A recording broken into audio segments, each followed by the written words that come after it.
Well, my mother said she going down Venezuela. She can't afford to be new kitten grandmother. Well, in the night the trouble start. She up and down the old ramsack in the bedroom looking for more. And the cat where she breathe, the cozy on the bed, busting kids on top and she husband head. Sing it out, boys.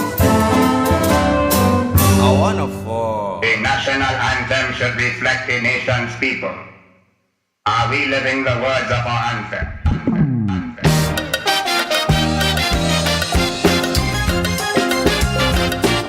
Well, they don't come from there, but this one's serious.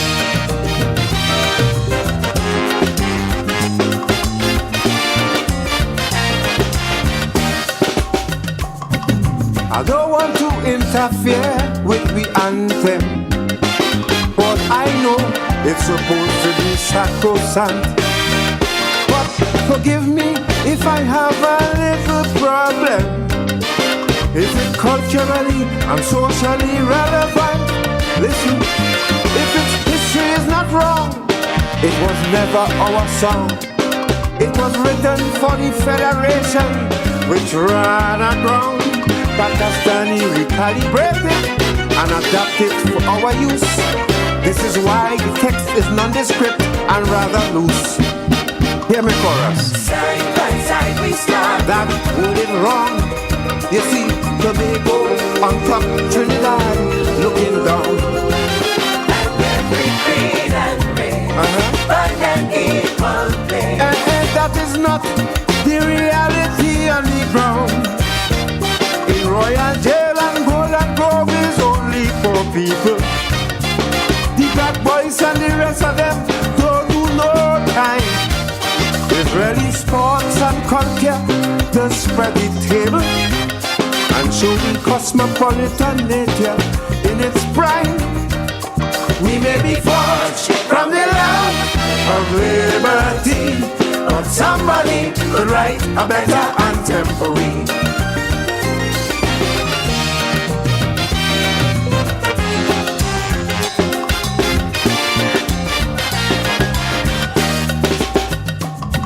A major weakness I find with the anthem, it says nothing about the lands from where we came. To adopt and accept this Twin Island gem as the only home to which we have any claim. So I watch in UNC Coquillai, but their loyalties really lie with some foreign culture with which they choose to identify. They boycott Independence Parade anytime they're not at the top. So to me it's a joke when they call themselves patriots. Tell me, side by side we stand. Somebody mad. How come Indians and Africans here hate each other so bad? And when we breathe and raise, but an equal play. But not one white collar criminal languishing in Riemann Yard. Well, alright, in CPP and no Syrian nor French Creole. You ever see a Chinese police fighting crime? Israeli carnival and cricket to spread the table. That shows the cosmopolitan nature in its prime. We may be forged from the land of liberty, but somebody could write a better anthem for we.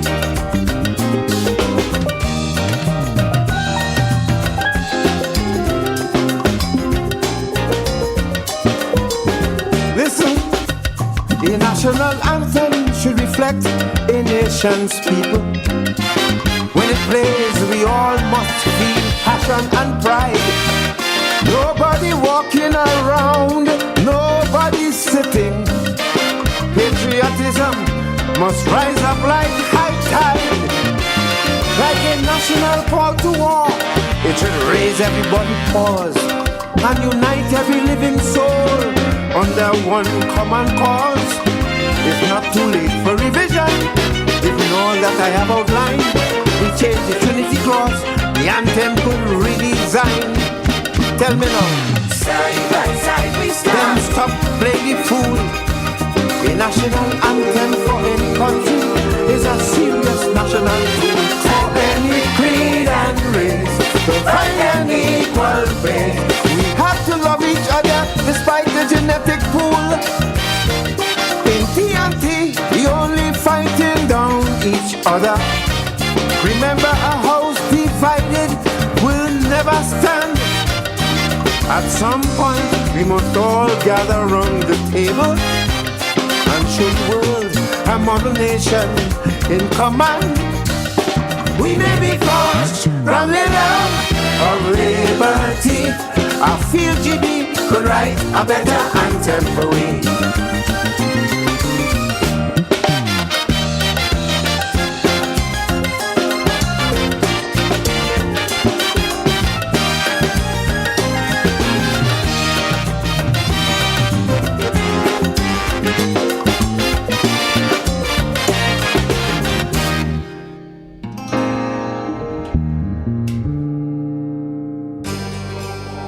Dependency, with Garth and Natasha.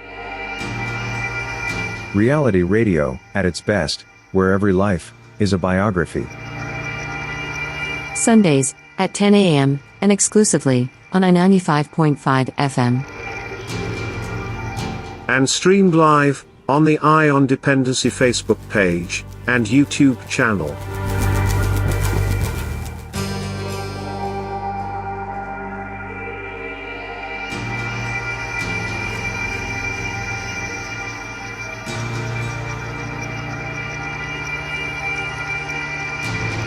Good morning. Happy Sunday to you. Welcome to Ion Dependency. I'm Natasha. And Mr. Good morning, Garth. Trinidad and Tobago, and welcome to Ion Dependency. Morning, Carrie Saunders. Good morning. Good morning. Thank you very much. Happy Sunday to you all. And as we await the arrival of the Honorable Minister of National Security, the Minister of National Security, Honorable Fitzgerald Hinds, we greet you this Sunday morning and thank you for continuing this journey with us. We're going to have a very interesting program for you today, alongside some highlights and something extra that we decided to ask the committee. Something happened yesterday, and we want to discuss that. We'd like to raise that with the Minister, just to show you how hard even law enforcement have it in this country here. It's not easy out there, folks, and all we can do, and we have some tips for you as well to share with you today, because fetting start. As a matter of fact, for some it has not stopped since Christmas. Correct. And you're just going on and on and on, but remember, as the saying goes, drunk or sober. Mind your business. And we have some tips for you, very important today. Got a call from a friend yesterday whose daughter now is a poly addict. She's 25 years of age. Cocaine, alcohol, marijuana. Let me tell you something, it's harder to recover being a poly addict. Some people struggle with just one demon. Some people have 3 or even 4, if you add gambling to that. 4 demons to get to wrestle with. It is not easy. And then these demons are unleashed, some of them on society. And there's a domino effect that follows. So we're going to be discussing more of these things. And plus, the silent unit, as we described them, the counter-trafficking unit, they had some events. One just last Wednesday, the screening of the short film, Silence. And they've been going around to schools. And we have that to share with you in image form this morning as well. So a lot is going to happen this morning as soon as the minister gets here.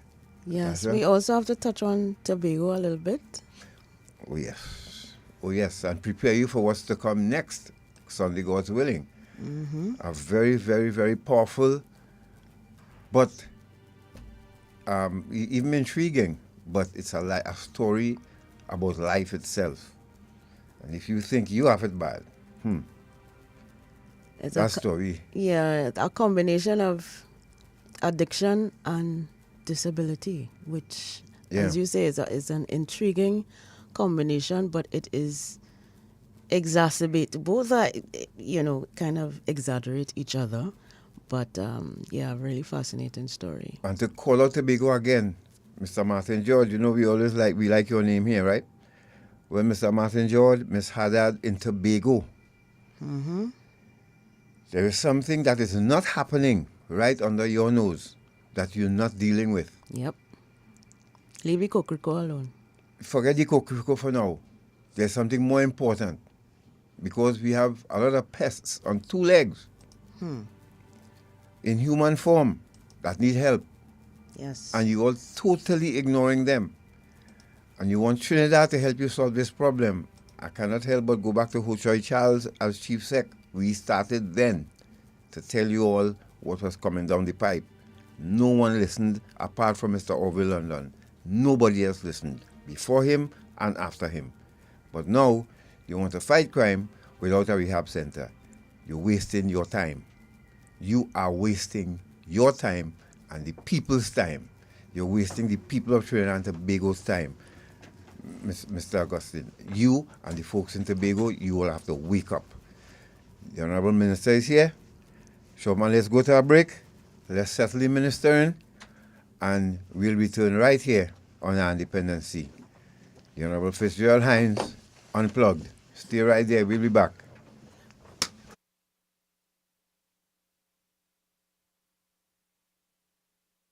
Yes, girl. Online with this weirdo named Larry. I'm getting rid of him now.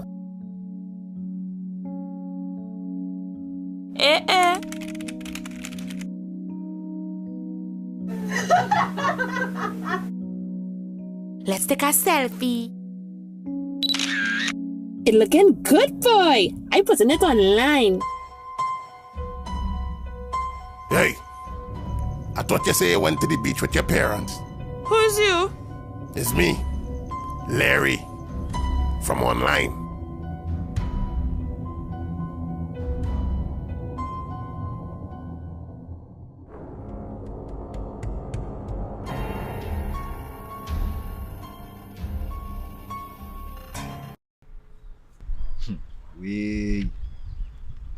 The sex trafficking thing is a serious thing in a way.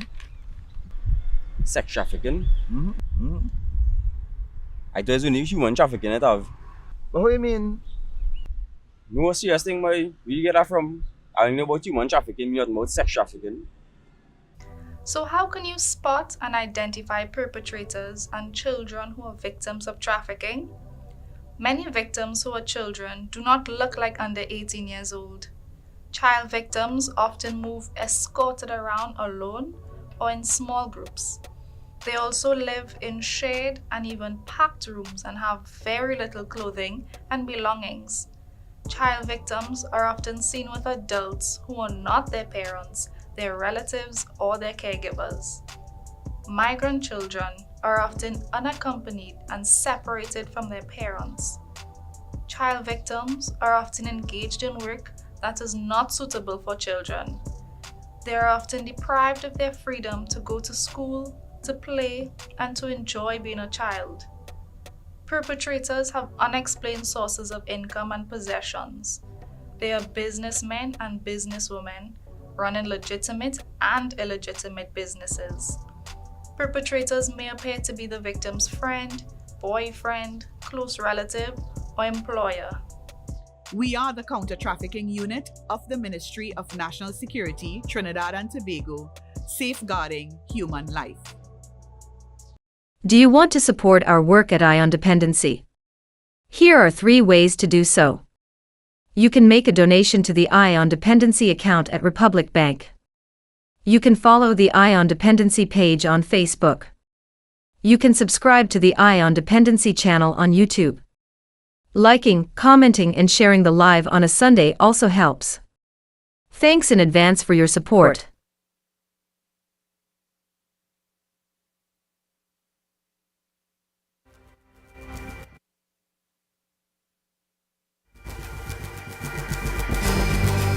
Eye on Dependency with Garth and Natasha. Reality radio, at its best, where every life is a biography. Sundays, at 10 a.m., and exclusively, on I-95.5 FM. And streamed live, on the Eye on Dependency Facebook page, and YouTube channel.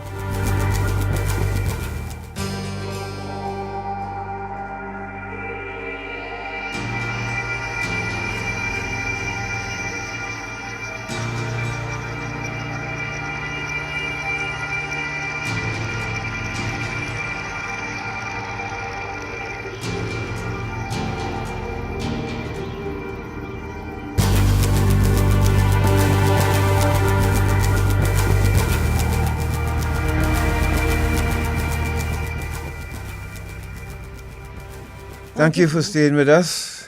Thank you very much. Yes. We are back here on I-95.5 FM, Eye on Dependency, with the Honorable Fitzgerald Hinds. And don't forget, those of you joining us online on Facebook and YouTube, please drop a like on the live when you enter. It's cost If you're new to the channel, please like and subscribe. Subscribe as well, yes. All right. Good morning to you, sir. Good morning to you, Mr. Sinclair, Madam Sinclair. A very good morning to you and Brother Tom.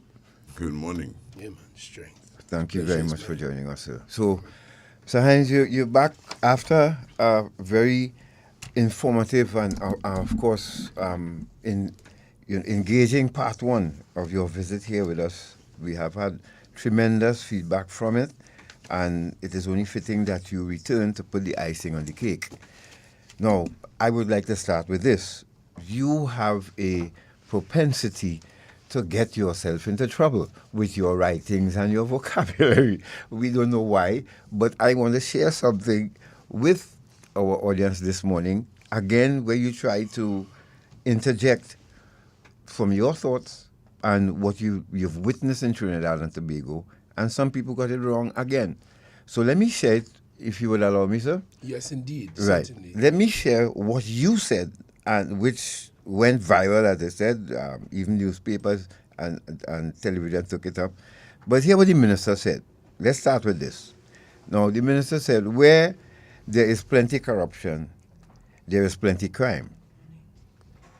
What else could explain why you are paying money to someone who is not a consular officer of the embassy for a visa? Or some of you say, visa. No, I just interjected that, not the minister put that. Why are you paying a man or woman in Tunapuna or Lavantil for an HTC house? Imagine, you buying gold from a man you don't know. When it turn black and can't shine, no matter what you do, you have to take that. You're always looking for a deal. So you're going in a hole somewhere to buy a laptop, which was advertised on Facebook. Go to the store. This is what the minister said. You know, why you, instead of, but we're looking for a deal, right? So you want to look for somebody on Facebook where you saw something advertised. Go to the store. Even online is risky. But get your warranty. 1,000 Facebook scams promising you plenty money. You run in greedily and stupidly and lose the little that you had. Always looking for a deal. According to reports, you leave Manzanilla and come to a stranger in Lavanti for a laptop advertised on Marketplace. Found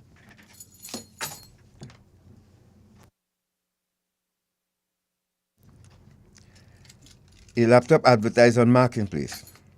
Found yourself a victim of robbery and can have lost your life.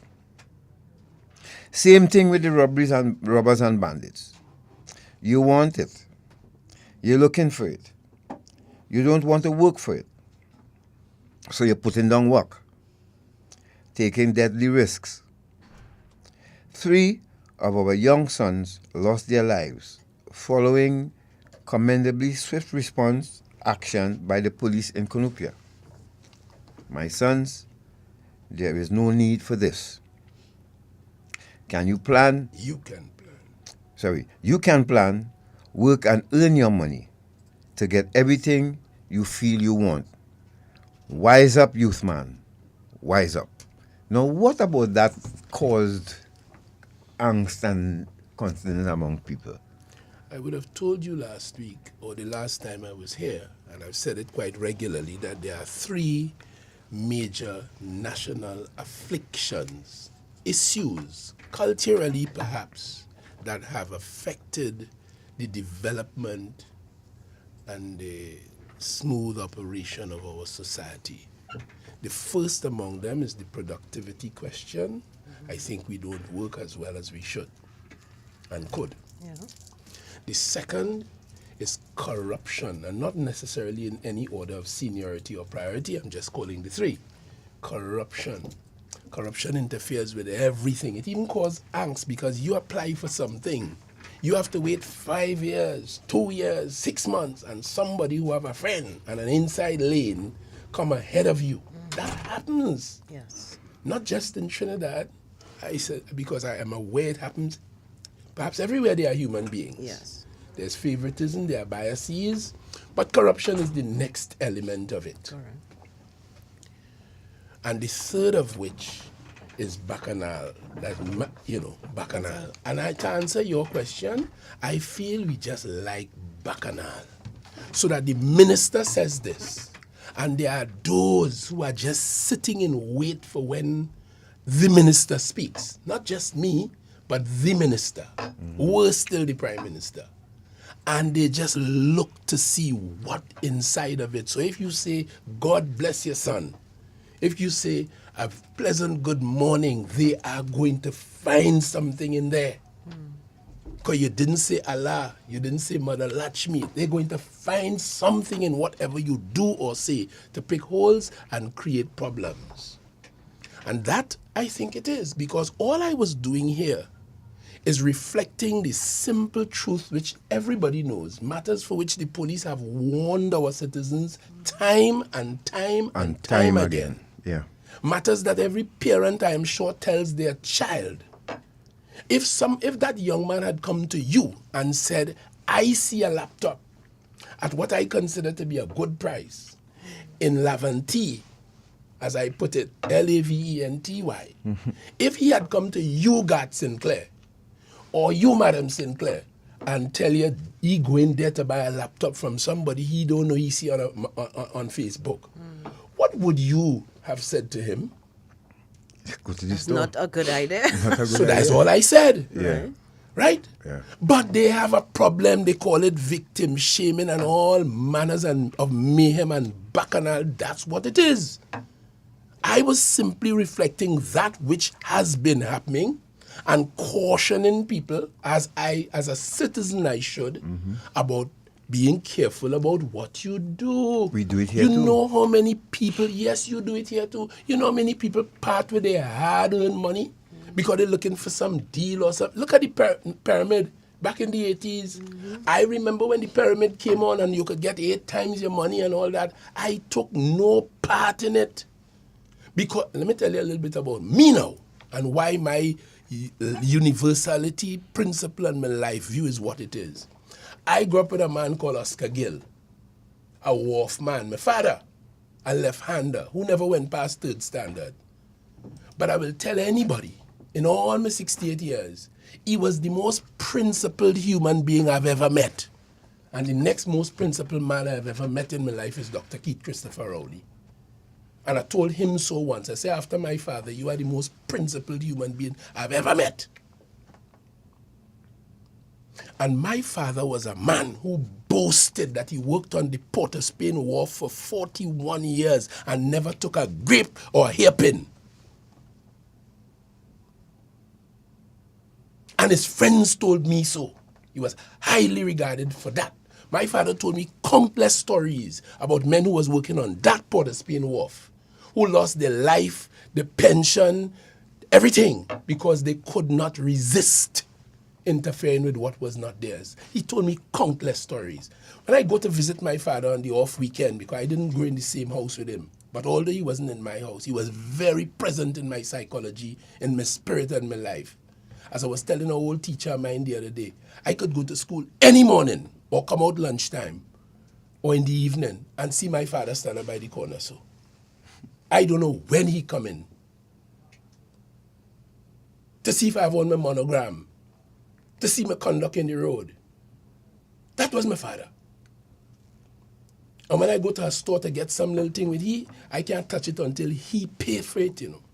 The store man fit me up and everything, but I can't touch it. Literally wouldn't touch it until Oscar Gill pay for it, you know.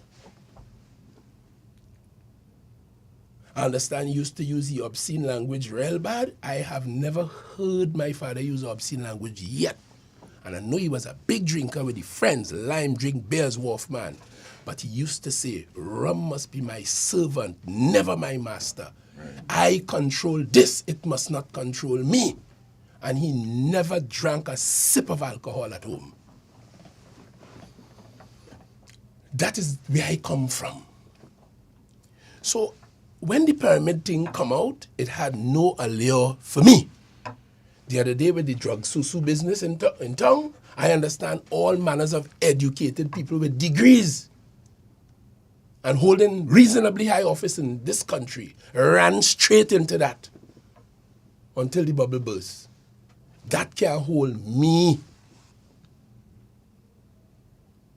You want something, you do without it, you save your money, and you're going to get it when you can afford it. Other than that, you hold it.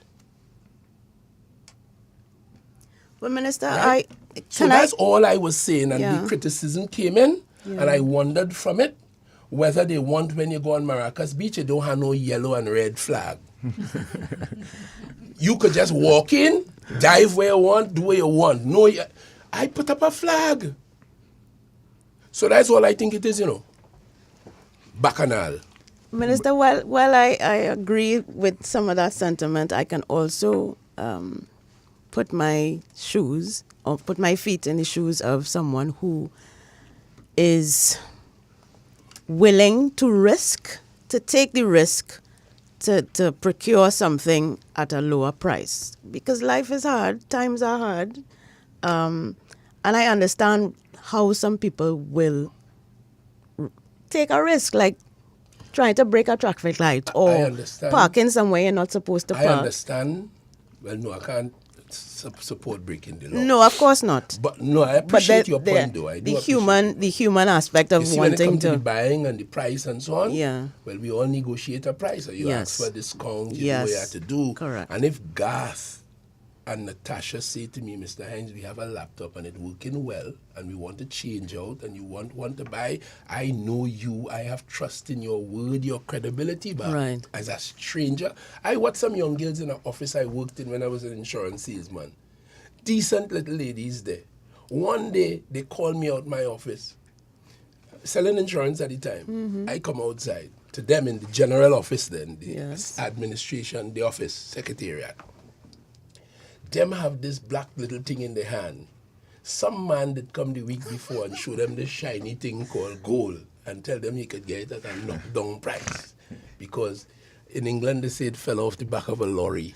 You know, was it hot? You know what I mean? Yes. And them take their hard-earned little money and pay this man, right?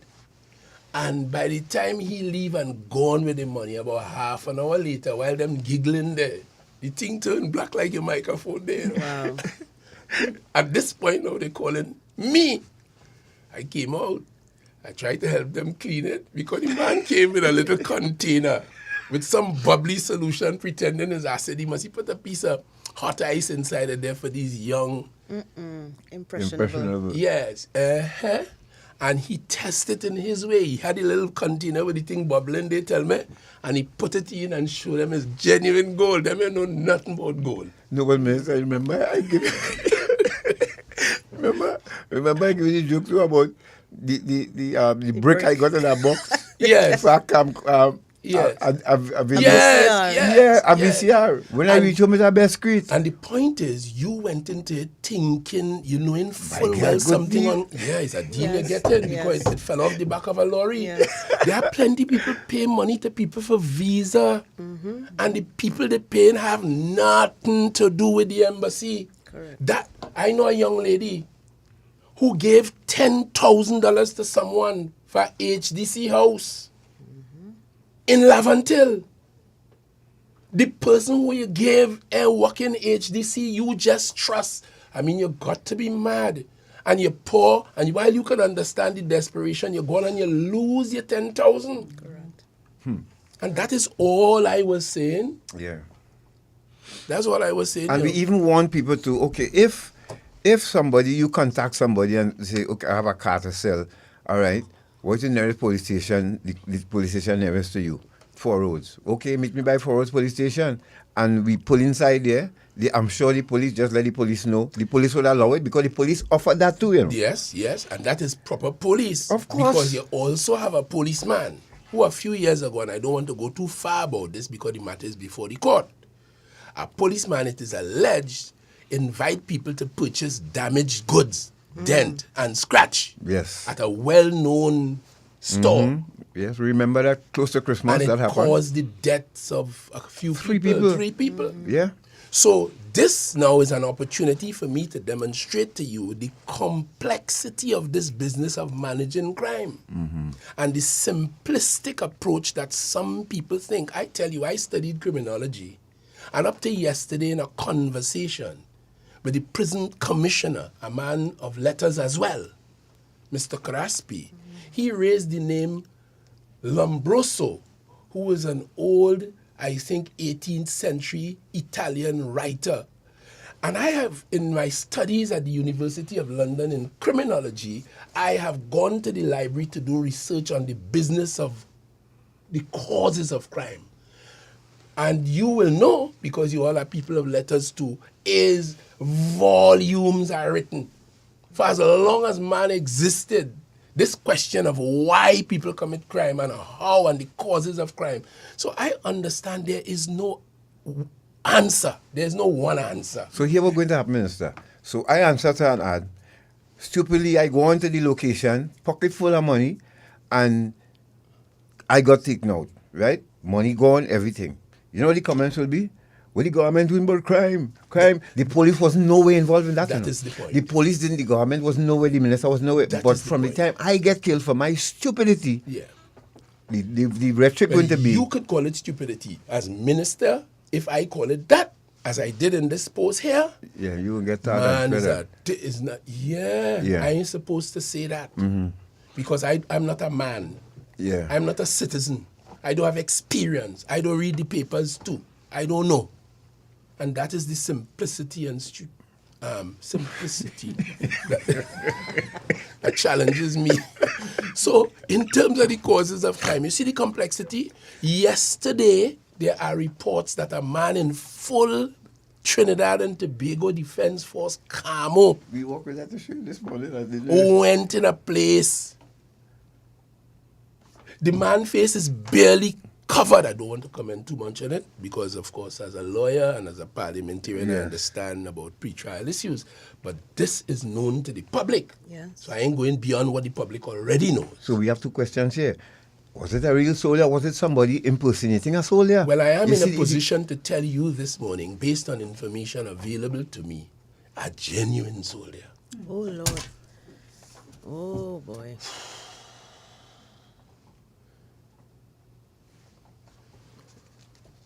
Wow.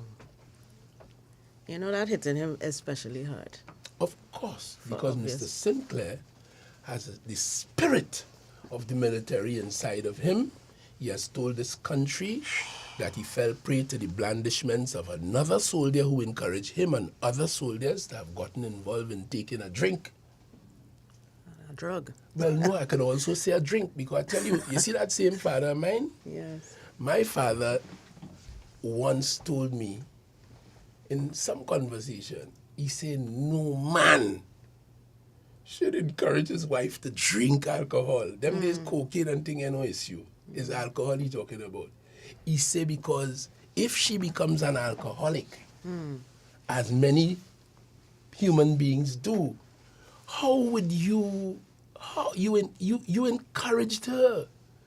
So that is why long time, and I had the person like, you carry a little chick to a disco or something, you might buy a beer for yourself with a pair of drugs for she, you know. Over the years, you see the woman with a beer in she hand, two with a punch in she hand. Yes. This is an evolution. In the old days, it didn't have too much of that. I'm serious. You know that? Yeah. Or wrong? Yeah, no, you're right. Yes. Because imagine you drinking with your friends and you encouraging your girlfriend, your wife to drink, and she can't control the alcohol, and she ends up. We were doing we wanted to introduce the gambling bill. That same Mr. Imbert who they criticize, he bring to Parliament a gambling bill to regulate the gambling industry. And inside of that bill, provision was made for some of the gambling money to deal with the addiction of gambling, because we understood that there are people. But in preparation for that debate, I don't take chances. As Peter Tosh said, I don't play the fool's game. So I don't believe to gamble. Yeah? So I went into the casino on Independence Square and then one up at Grand Bazaar to spend a couple hours to watch so that I could prepare myself for the debate. Seeing this public face, people at both locations came to me and started to tell me things about the addiction of gambling. And the things I heard. A man I met on Independence Square in the casino, he tell me he hate this place. He don't like it. This is the devil's house, to use his words. I say, so why are you here? He pointed at a woman over there. He said, that is my wife. He said, when she leaving home, I have to leave behind she, and I just come right here. So as long as she there, I have to be here, because when she run out of money, she going to ask any man for money, and they will abuse her. So help me God. Wow. Yep. I was. So you could imagine how he would have felt if this is not the case in the particular situation, but if he was the one who introduced her and encouraged her to gamble, and she elevated or evolved to that level of addiction, how would he have felt? So I understand what Oscar Gill tell me, you know. You understand? Good.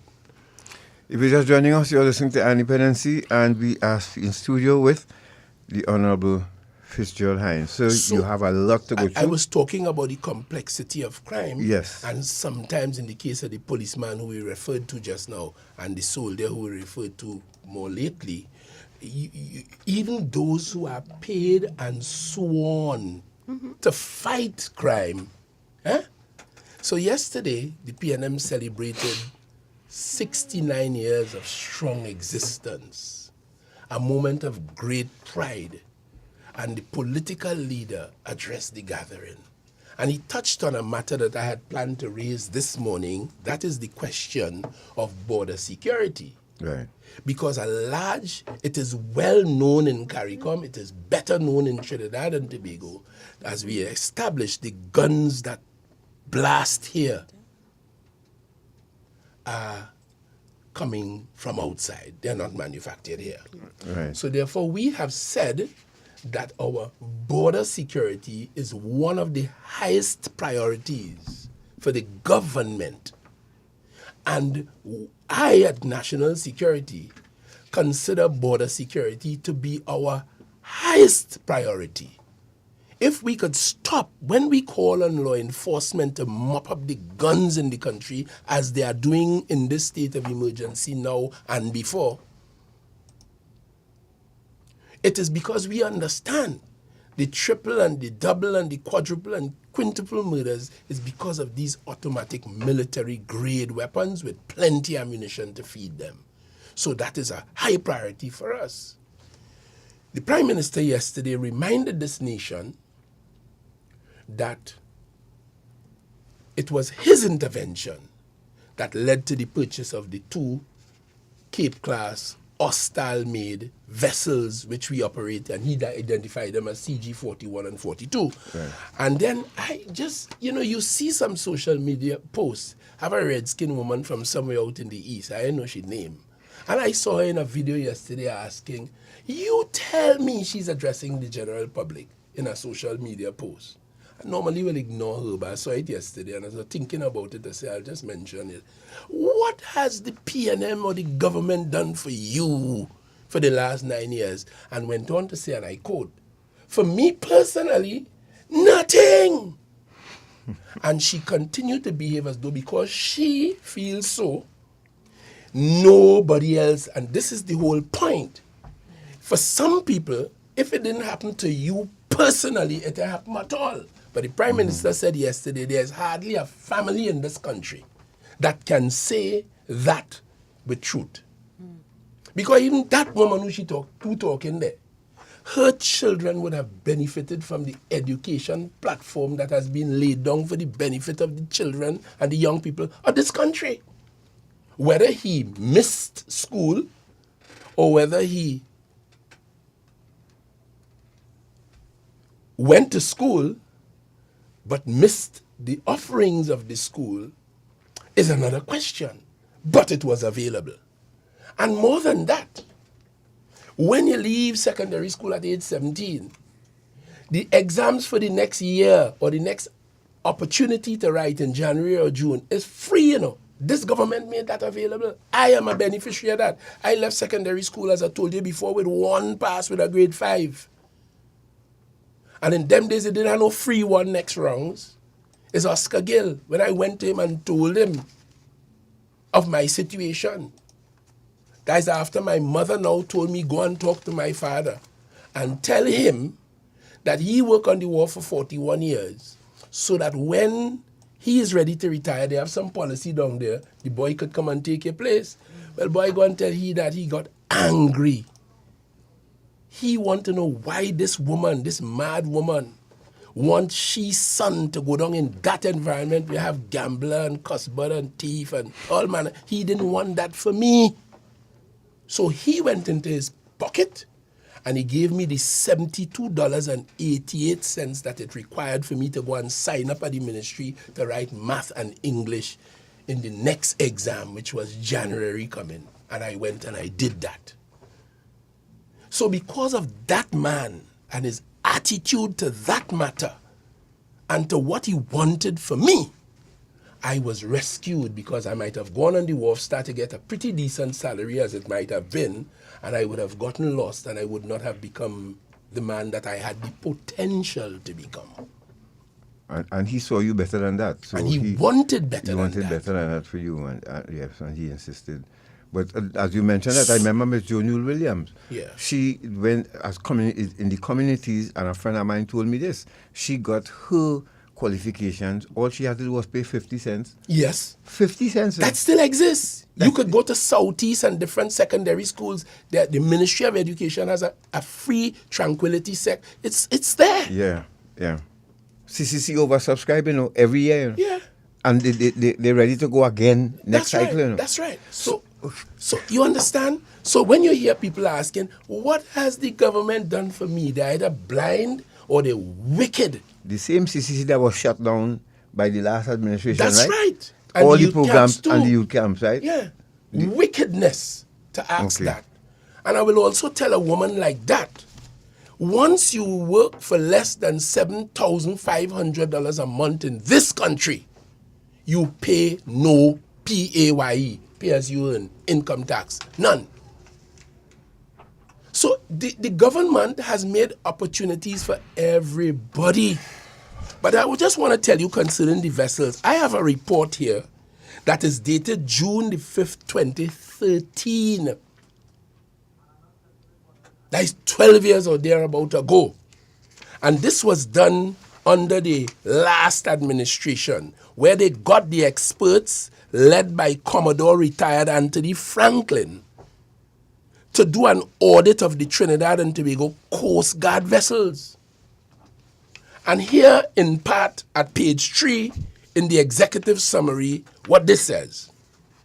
The audit team, I'm quoting now, The audit, and I saw Commodore Franklin only a few days ago, dignified, beautiful gentleman Yes, I saw who it led last the week. defense force.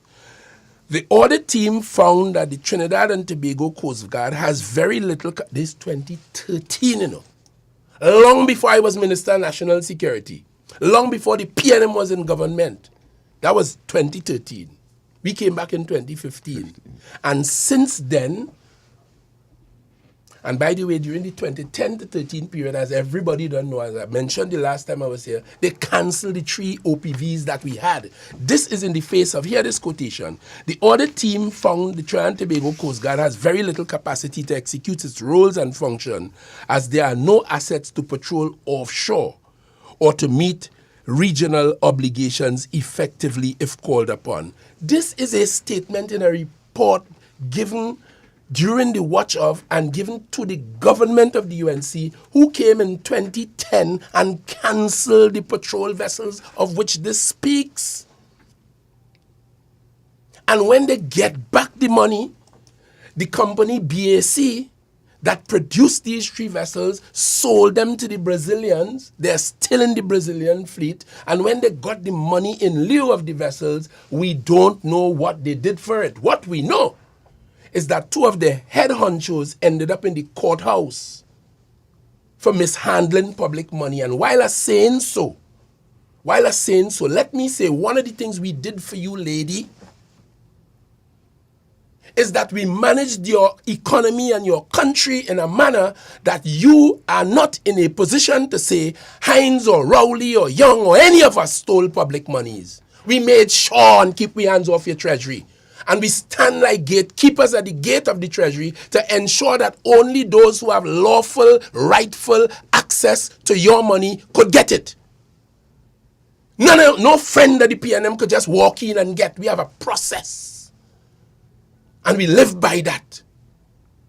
Because as the Prime Minister reminded us yesterday, we have 2 principles written in our PNM's constitution. 1, morality in public affairs, meaning don't thief, don't interfere. Conduct public business with the morality that is expected of you. And you see that fellow called Dr. Rowley? Leader phenomenal. He stand by that, live by that, and ask any member of the cabinet. We know instinctively, don't come wrong with that. Could that be said about the leader of the UNC? We protect your money. We protect your assets. Anyway, let me continue. The larger vessels are generally aged, unserviceable, due for replacement, and do not possess the technological edge found in modern equipment to secure the maritime domain. This is written by the experts led by Commodore Franklin, that current Chief of Defense Staff, Daryl Daniel, and Mr. Courtney Large, Naval Architect, and Dr. Sanjay Badri Maharaj, expert in military science. They were the team that looked at this. This was coming after 2010, when border security is so important to Trinidad and Tobago for the reasons already stated. So that was the reality. They come and in 2015, they went out of office mercifully and thankfully. And as we come, we had this same problem. You know what we did? We went to Australia and negotiated to purchase 2. Because at the time we purchased the 3, we could have afforded 3. But by the time them finished with the treasury and we reached, we could not afford 3. And we couldn't afford even 2. But Dr. Rowley negotiated with the Australian Prime Minister and the government of Australia so that they will finance it and make it available, and we'll repay them on a piecemeal basis going forward, which we have done. And while we were trying to do that, you heard me say last week in the Parliament, in answer to a question from Senator Wade Mark, while we were trying to get these 2 vehicles, after all of that, DATN not know that. After all of that, Wade Mark, they wrote a letter to the UNC, to the opposition party in Australian Parliament, asking them to attack their government because this deal to get these 2 vessels was corrupt. He was ignored. The UNC was ignored. Then Wade Mark wrote to the Attorney General of Australia, calling on him to investigate this so-called corruption. Let me quote Mr. Pandey. He used to say corruption. Huh? To try to obstruct, to stop us from getting them 2 Cape-class vessels, you know, Mr. Sinclair, in the face of what I just read for you. Do you remember how many personnel were trading that time for those vessels? I can't remember the exact number, but I know it was about over 100 of them. Thank you. We paid for them to stay, to go in England, to follow the vessels, to learn everything about it, its operation, its stocking, its everything. Some of them witnessed how they were being constructed so that they can have developed transfer of technology and understand. Because one of the things Dr. Rowley has focused on too as Prime Minister is to develop local ship repair capacity.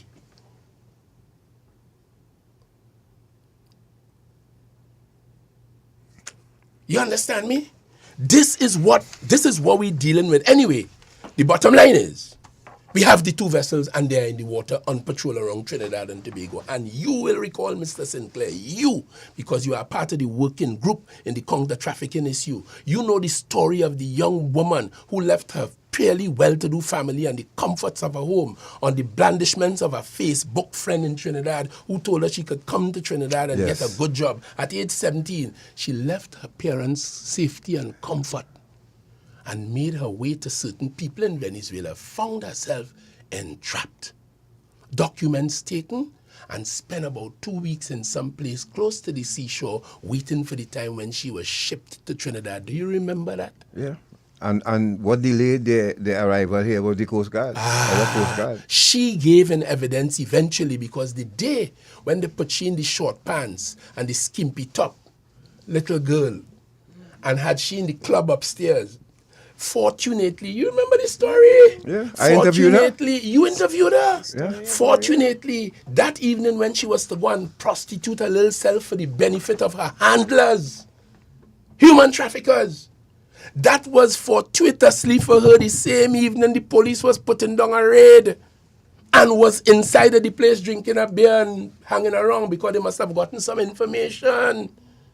And as she and the other girls came down to start parading themselves and advertise their goods, the police clamped down, and that is what saved her from acts of prostitution from which she will not benefit, but for the benefit of her handlers. You remember that? You already reported the story here.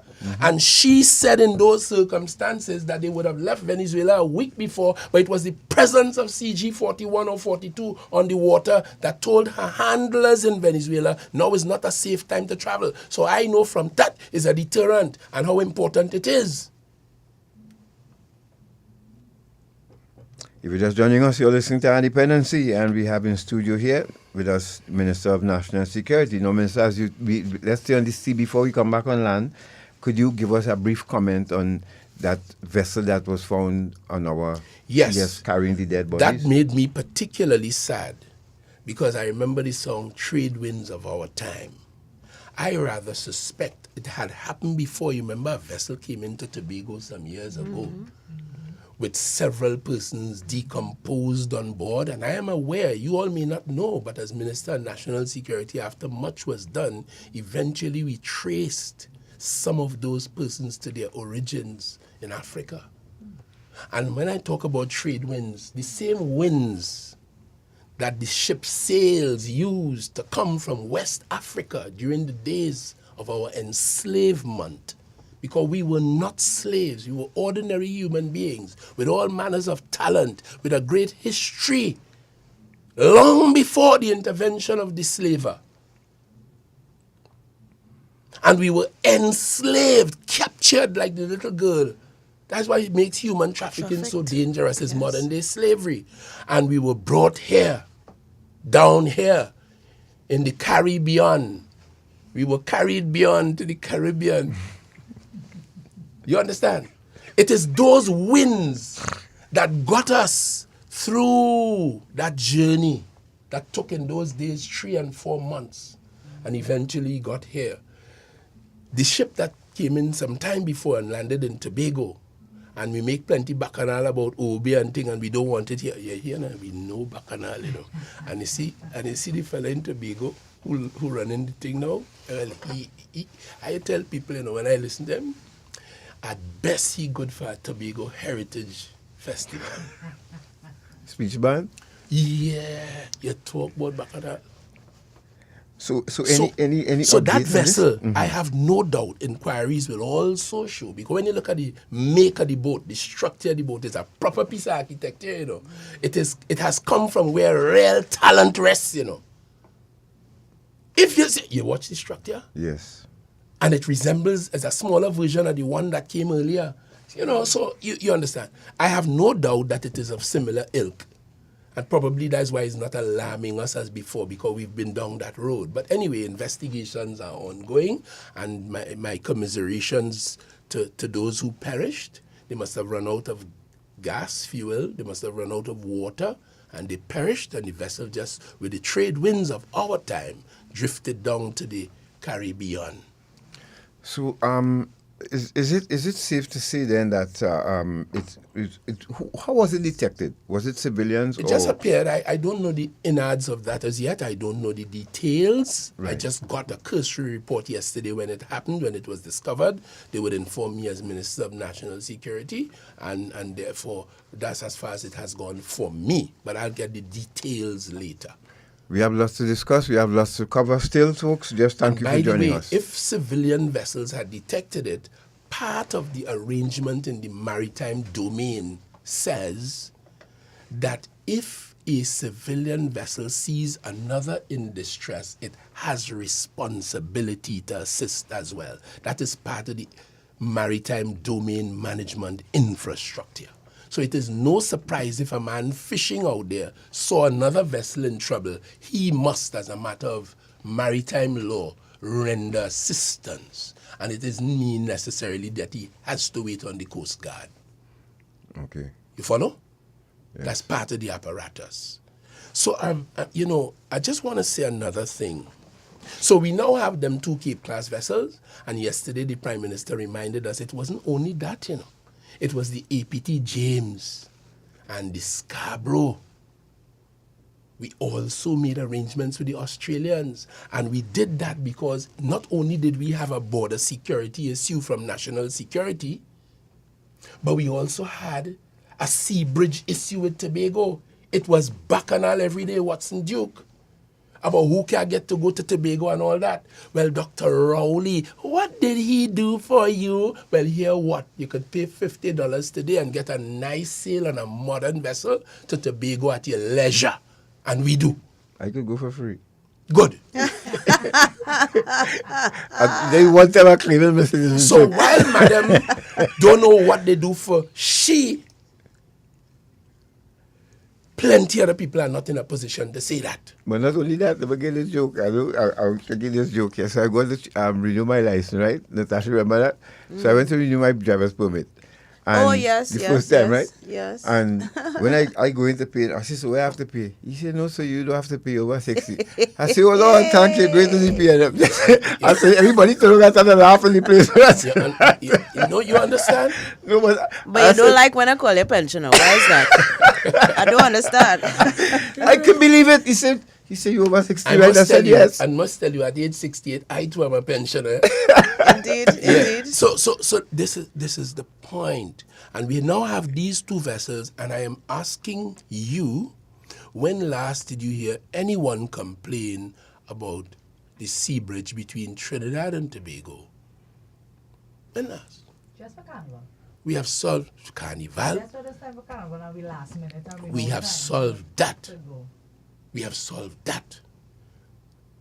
Right?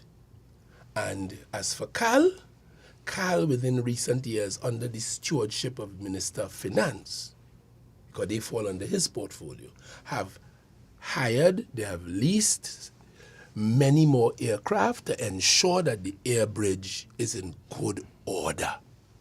And so it is. So to answer that woman, we have solved the problem. And by the way, talking about that woman, I ain't saying he womanish, but he's a bacchanalist. He have a fella called Selwyn Kojo.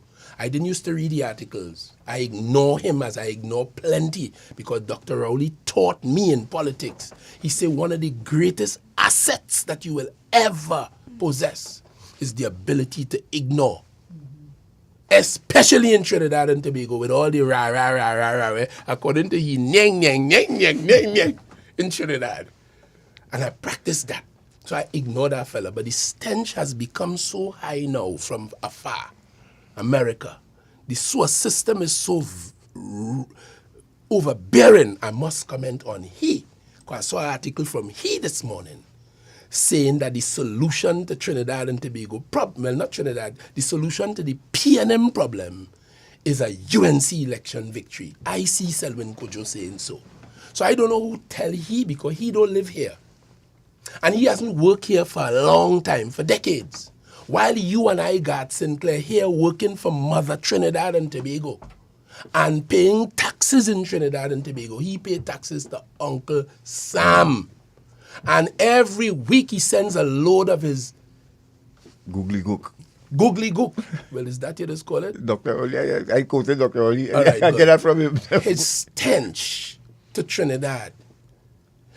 Whoever telling he that, because he spent his time this morning in an article dealing with the selection of Minister Young by the PNM Parliamentary Caucus to hold the office of Prime Minister once it becomes vacant. He don't know because he's not here and he can't know. I heard Leston Paul yesterday on this radio station say, you know, when you are a Calypsonian and you are living outside of Trinidad, you miss out on some things here that only those who present could know. Yeah. And I accepted that. Because he said every day is a Calypso in Trinidad. And if you're not here, if you're out of the space, you miss certain elements. Leston Paul says so. Because Kojo can't know. But somebody telling him that. But I want to tell he and them, I was part of that. And Dr. Rowley called us together in Tobago, in a private, quiet, beautiful, scenic environment. And we were all asked two main questions. Any among you who had ambitions and wanted to fit the bill, put up your hand. And those who wanted to, did. And those who chose not to, did not. But it was explicitly democratic. Everyone, if I, Fitzgerald Hinds, had ambitions, I would have put up my hand and my name would have gone in the hat. And my colleagues would have had an opportunity to speak. I did not put up my hand, and others did not. Who wanted to put up their hand, put up their hand. And therefore their names went in the hat, so to speak, colloquially. And then the next thing Dr. Rowley did was to ask us, among us, in a secret ballot, who we will support. And we did that. But we did that before. We did that on an understanding which we settled before, that whatever comes out of this will be we'll lend our support. Didn't matter the margin. It really don't matter in a process like that. Because right now, the PNM is the government of Trinidad and Tobago because we have a majority of 2 seats in the parliament. Only 2. It was 3 until the unfortunate event in Arima some weeks ago. But we understood that whatever emerges from this, we will all support. And we all did that. Every one of us gave expressions of our support. And so it stands. And you will not find one of us who is on record publicly of saying anything to the contrary on that. So Selwyn Kojo wasn't there, so he can't know. He spent a whole article this morning dealing with that. And as far as he's concerned, that's a problem. And as a result, the only thing to solve that internal PNM issue is a UNC victory. Wickedness. If you're just joining violent us, wickedness. You're listening to Dependency. And finally on that matter, permit me, finally on that matter, the reason why we went to the caucus, the parliamentary House of Representatives is because the Constitution of this country says when a vacancy arises for the position of Prime Minister, the President of the Republic, in her own judgment, will identify the person who she determines can command the majority support in the House of Representatives. So we were not only democratic, we were following the dictates of the Constitution. And so, together we decided, as we are entitled to do, who we would lend our support to. And having so decided, we will now be in a position to say so from among us to Her Excellency. So tell Selwyn Kojo, continue to work for Uncle Sam wherever he is and pay taxes there and leave this. While he was doing that for the last 3 decades or however long, we were here working for Trinidad and Tobago. And Dr. Rowley was the chief servant in that regard. The visionary, the planner, the coordinator, the leader, the cabinet, which is the governing body of the affairs, public affairs of Trinidad and Tobago, and did that with distinction. Tell him that. I want to tell you something now. I just hear them talking. Dr. Rowley leads every one of us. So I don't act on my own. I act on the basis of the directions of the cabinet, and he's the chairman of the cabinet. Same thing with the Minister of Finance. I want to share this with you. In 2017, we came in office in 2015, right? The UNC had devastated our economy before that. You remember Jawala Rambaran, governor of the central bank, telling the Minister of Finance we had 3 days fuel left for this Trinidad and Tobago motor car or train. 3 days fuel left. That's what we met. 2017, no, we have a thing called, you see, there's a lot of ignorance here too, you know. We have a thing called the Heritage and Stabilization Fund, which is a savings.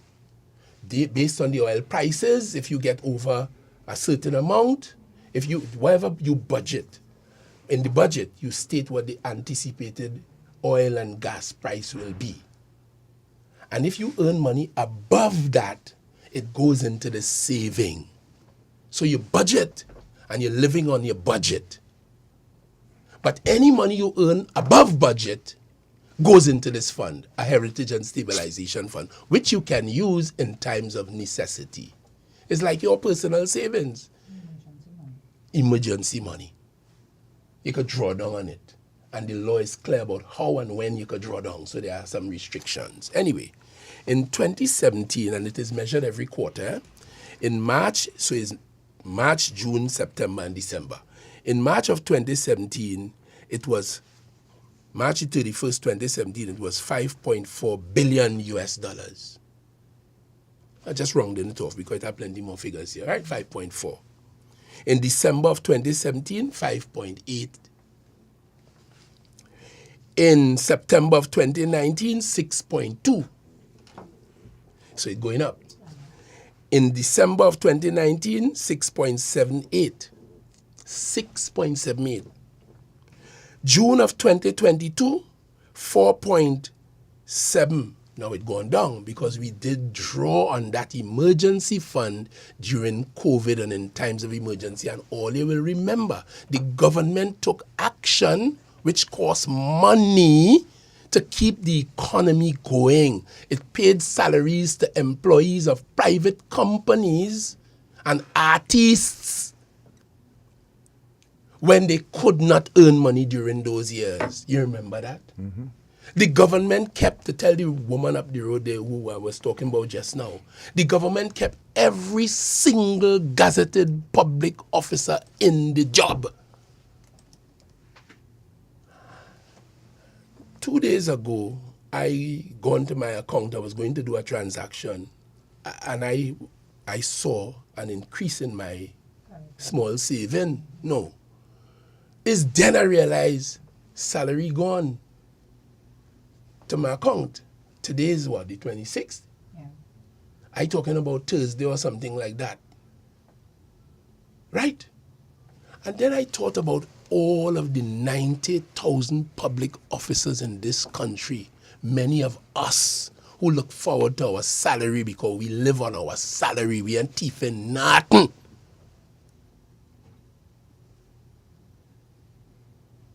Who would have seen their salary go to the bank. And I said to myself, boy, you know, we take this thing for granted.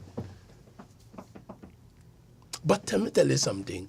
Since we came to office in 2015, every single month and on time, I act as Attorney General many times when I was in the office of the AG.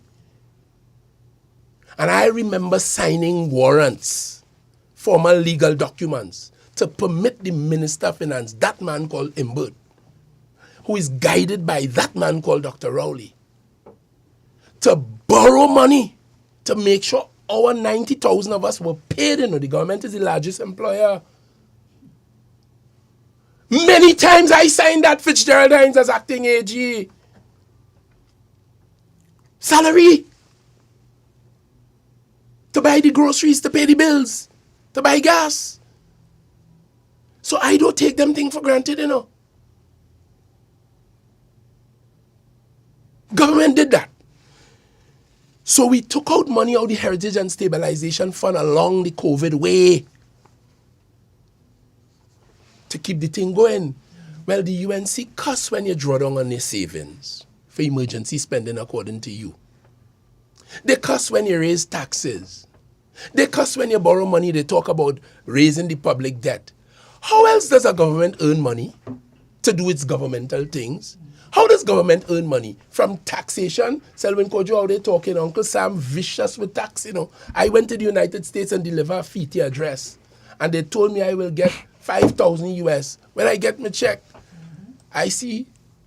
Less 5,000, yeah. Yeah, I see just about 4,000. So I asked my host, yeah, they tell me so and so, they say Uncle Sam pass, you know. Can't get away from that. And Michael Jackson and all of them who make plenty money, Stevie Wonder and them, they pay Uncle Sam, you know. It's Uncle Sam they have to sort out. Wesley Snipes went to prison for that. Uh-huh. So let me tell you,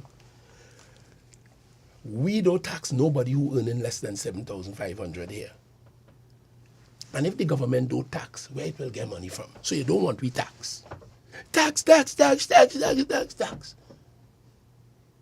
You don't want we tax. Where will we get money from? You don't want we borrowing, public debt too high. Where will we get money from? You don't want me drawing down on the country's savings account. Where will you get money from? So I know it's stupidity they're talking, but let me come back to this. So it went down to 4.7 in 2022. September the 30th, 2023, 5.3. By December 31st, 2023, it went back up to 5.6 billion US dollars. And as I speak to you, the last report we had was September the 30th, 2024. It is now $6 billion US again. It is the first time since 2019 that it is now over $6 billion. After withdrawals and all that we do. Because these funds are invested around the world to keep them buoyant and to keep them going. So this is a record to be boastful about. All the time, you or nobody could accuse you of thieving nothing. So when they're asking, what does the government do? And well, we have managed the economy. We saved us. We kept us whole through COVID. And Dr. Rowley said at the beginning of this, we will not go to the IMF. Countries in the region have. When you go to the IMF, that's when you become a basket case. You are insolvent. Your revenue is less than your expenditure pattern. And as far as I understand it, once you go to them, then they will look at your situation and say, tell okay, you what to do. Cut this out, cut that out. Send home 15,000 public servants and all. Dr. Rowley said, we're not doing that. We will ban we belly Tobago style. We'll make we own little bush medicine Tobago style, Mason Hall style. And we will sip it. And he did that. He never went to the IMF. We watched Jamaica, we watched Barbados and others. No criticism, but they did. We didn't do that. And you're asking, what has the government done? And as I told you the last time I was here, we kept every single primary, secondary, and early childhood institution open with 16,000 teachers paid. So if, Minister, so if you go to the IMF, help me and the layman to understand. So if you go to the IMF and the IMF decide, okay, you all have some youth programs there, you need to shut that down. You all have pensions, so you're giving extra for the, you have to take that off. You have to do it. Of course. Otherwise, you ain't getting money. Okay. And that come like when you go to your bank here. Right. Your bank tell you this and, well, they want to know the color of your underwear. They'll ask you all kind of thing. And yes, because all they are concerned about is how will you pay them back the money with the big interest. Right. So you are in their hands. You are a basket case. But we were not allowed to become a basket case. So you see me? In the spirit of gratitude and appreciation of the facts, all I could do is render my praise and my respect to Dr. Rowley, the Minister of Finance, and more than that, the government. Because I could tell you every single government minister. You see that Donna Cox? When she came, there were thousands of people whose names ought not to have been on state support lists. And took the bold decision on Dr. Rowley to cleanse it. So people were made to reapply. And plenty of them did not reapply because they know that reapplication would have exposed them. So we have a lot of enemies out there, you know. Not for good reason, you know, but because they could not have their way to get at your money, Mr. Taxpayer. And now them coming to tell you, they won't tell you that is why they hate the PNM, you know. They're too politically astute. They will tell you something else. They'll tell you they don't like Dr. Rowley, he's arrogant. And they don't like Hinds, he's a Rasta man. And they don't like Young because, well, I don't want to deal too much with that because he's a Trinidadian from Lal Bihari Trace. No, they'll tell you all manners of stupidity. But the real reason is because they can't get access to the money, so they hate. Minister, Natasha, we dealt with Minister Young, right? Yes, we did. Okay, that is all I will say. That is all I will say. Well, I could say too, I dealt with him too. Yeah. And I'll tell you one more thing about him. He's one of the hardest working young people in Trinidad and Tobago. Yeah. He has earned all of our respect for his diligent, hard work under the guidance. I see Selwyn Kojo talking about Dr. Rowley describe him as the Gary Sobers, and then he spent some time in the stenchful article about Gary Sobers, yes, but Gary explained in his autobiography perhaps that Sir Gary explained that he would have watched Walcott and the others, the greats, the Constantines, and see how they move, how they bat, how they put their foot, how they get to the pitch of the ball. So he learned that way. Well, I want to tell Stenchy, Selwyn Kojo, that Young sat at the feet of Dr. Rowley and listened and learned.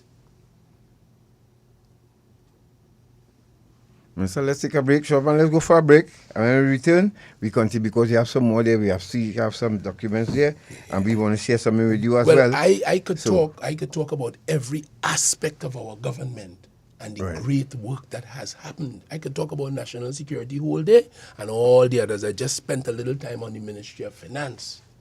Right. And inflation today, just to close, inflation today is near zero in Trinidad and Tobago. You compare that with the inflation. You could Google and see inflation around the world and see where Trinidad and Tobago is. We'll be back right after this break. Stay right there. We have more to show you, including that one about the soldier minister. That mashed me up. But we'll talk about that off the air. Let's go for a break. We'll be back.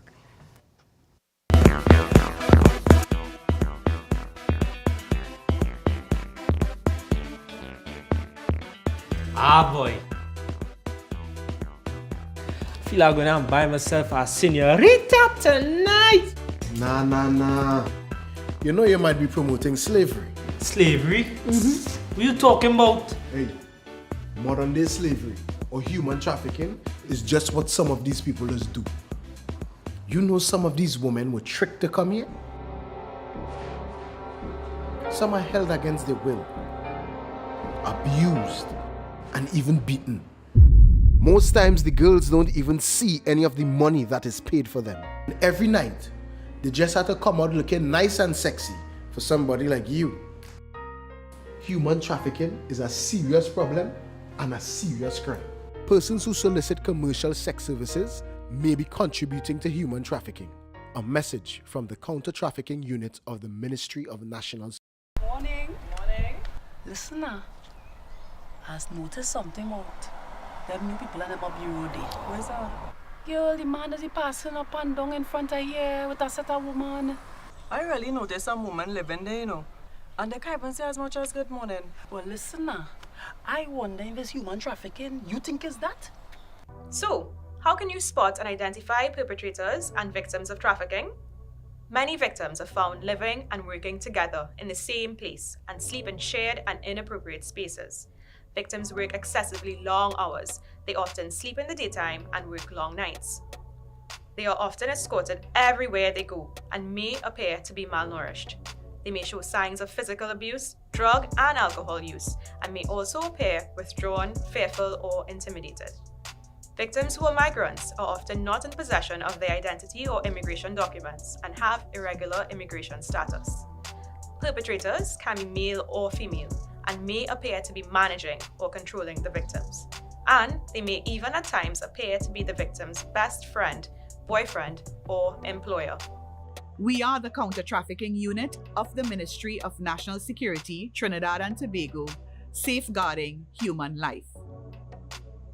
Do you want to support our work at Ion Dependency? Here are 3 ways to do so. You can make a donation to the Ion Dependency account at Republic Bank. You can follow the Ion Dependency page on Facebook.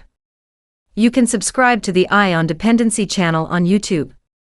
Liking, commenting, and sharing the live on a Sunday also helps. Thanks in advance for your support.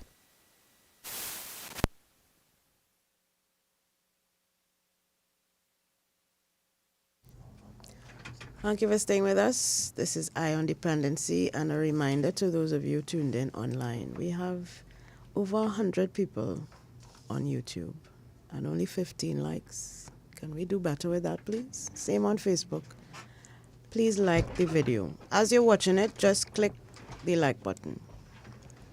We are in studio with the Honorable Fitzgerald Hinds, Minister of National Security.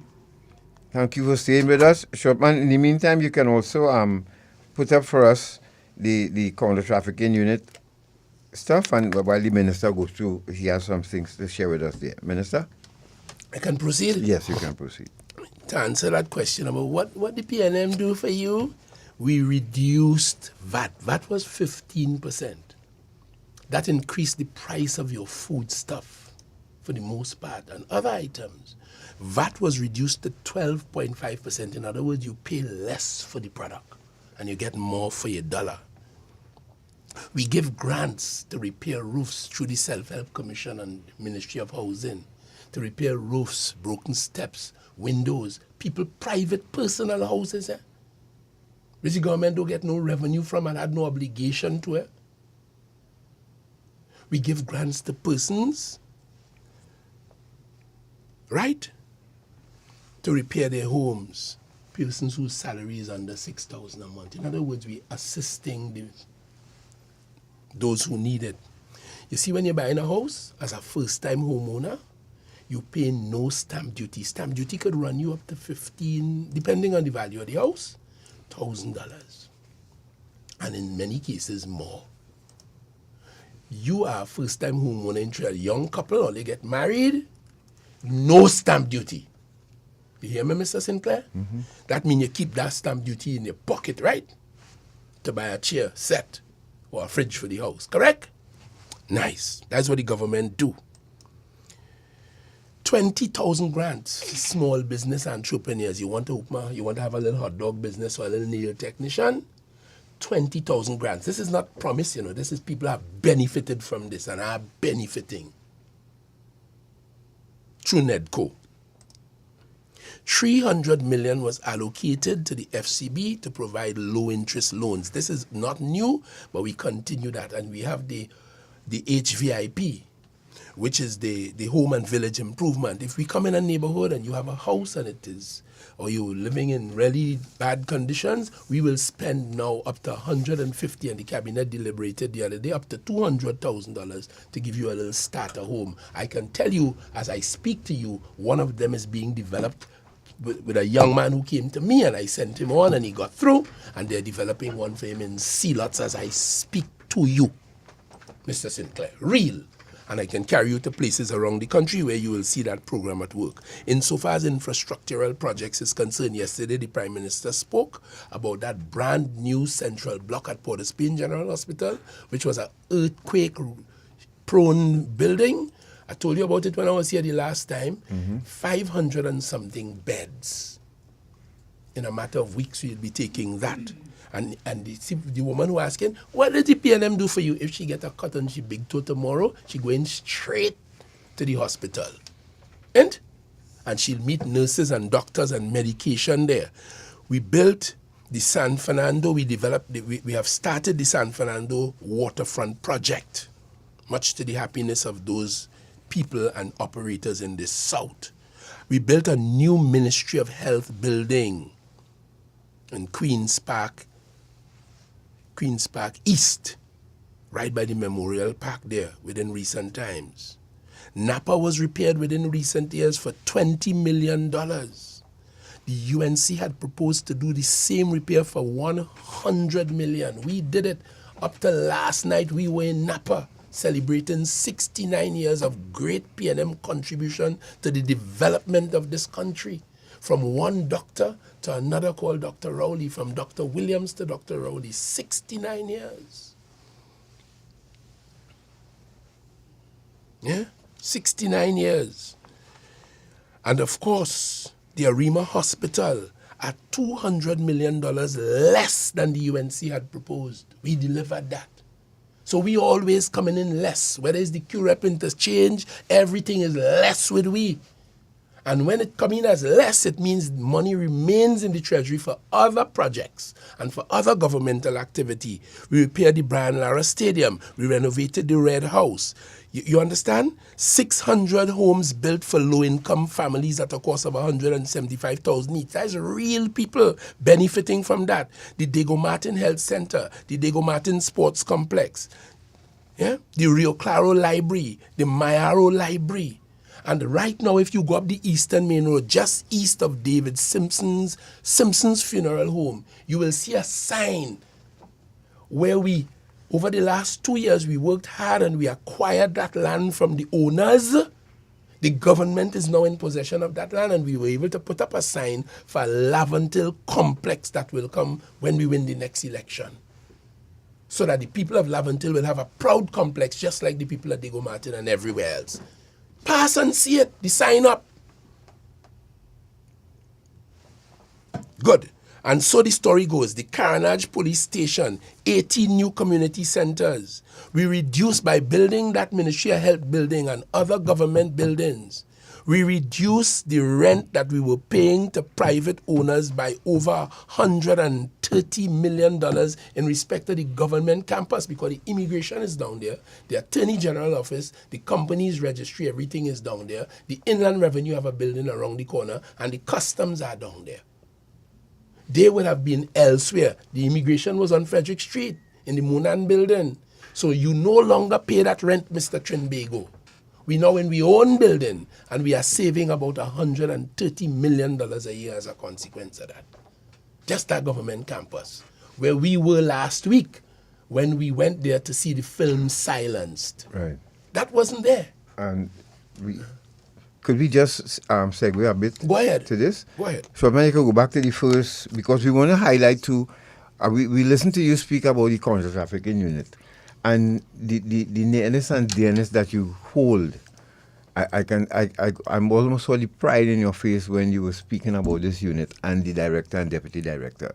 So we're going to show the public this morning what first, Shortman, thank you very much.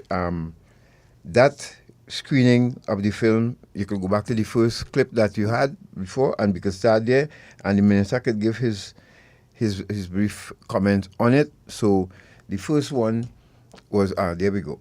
So this was the panel discussion after the screening. Tell us what you thought about this. On Wednesday, 22nd January, the CTU, in collaboration with Trinity Dance Theatre, hosted a screening of the Silence, a short film to combat human trafficking. The event also featured a live dance performance, a spoken word performance, and panel discussion.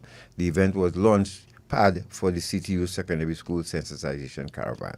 How did you feel about this? As I said in my address to the gathering at the government campus on that occasion, human trafficking is a crime.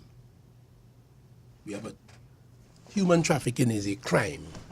And for me as Minister of National Security and for law enforcement, crime is our business. Human trafficking is an aspect of it. And it is governed by the Trafficking in Persons Act. And the Counter-Trafficking Unit is established under that act, and they are the tip of the spear in terms of the government's response to human trafficking. It is called the Counter-Trafficking Unit.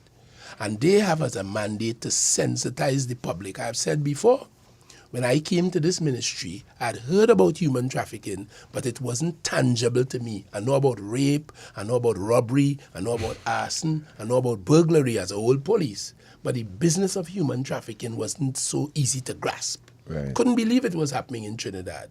But as I came to the desk, I read and I learned and I understand it is real. And in fact, we had a conviction and sentenced a man to 15 years for trafficking a child some time ago.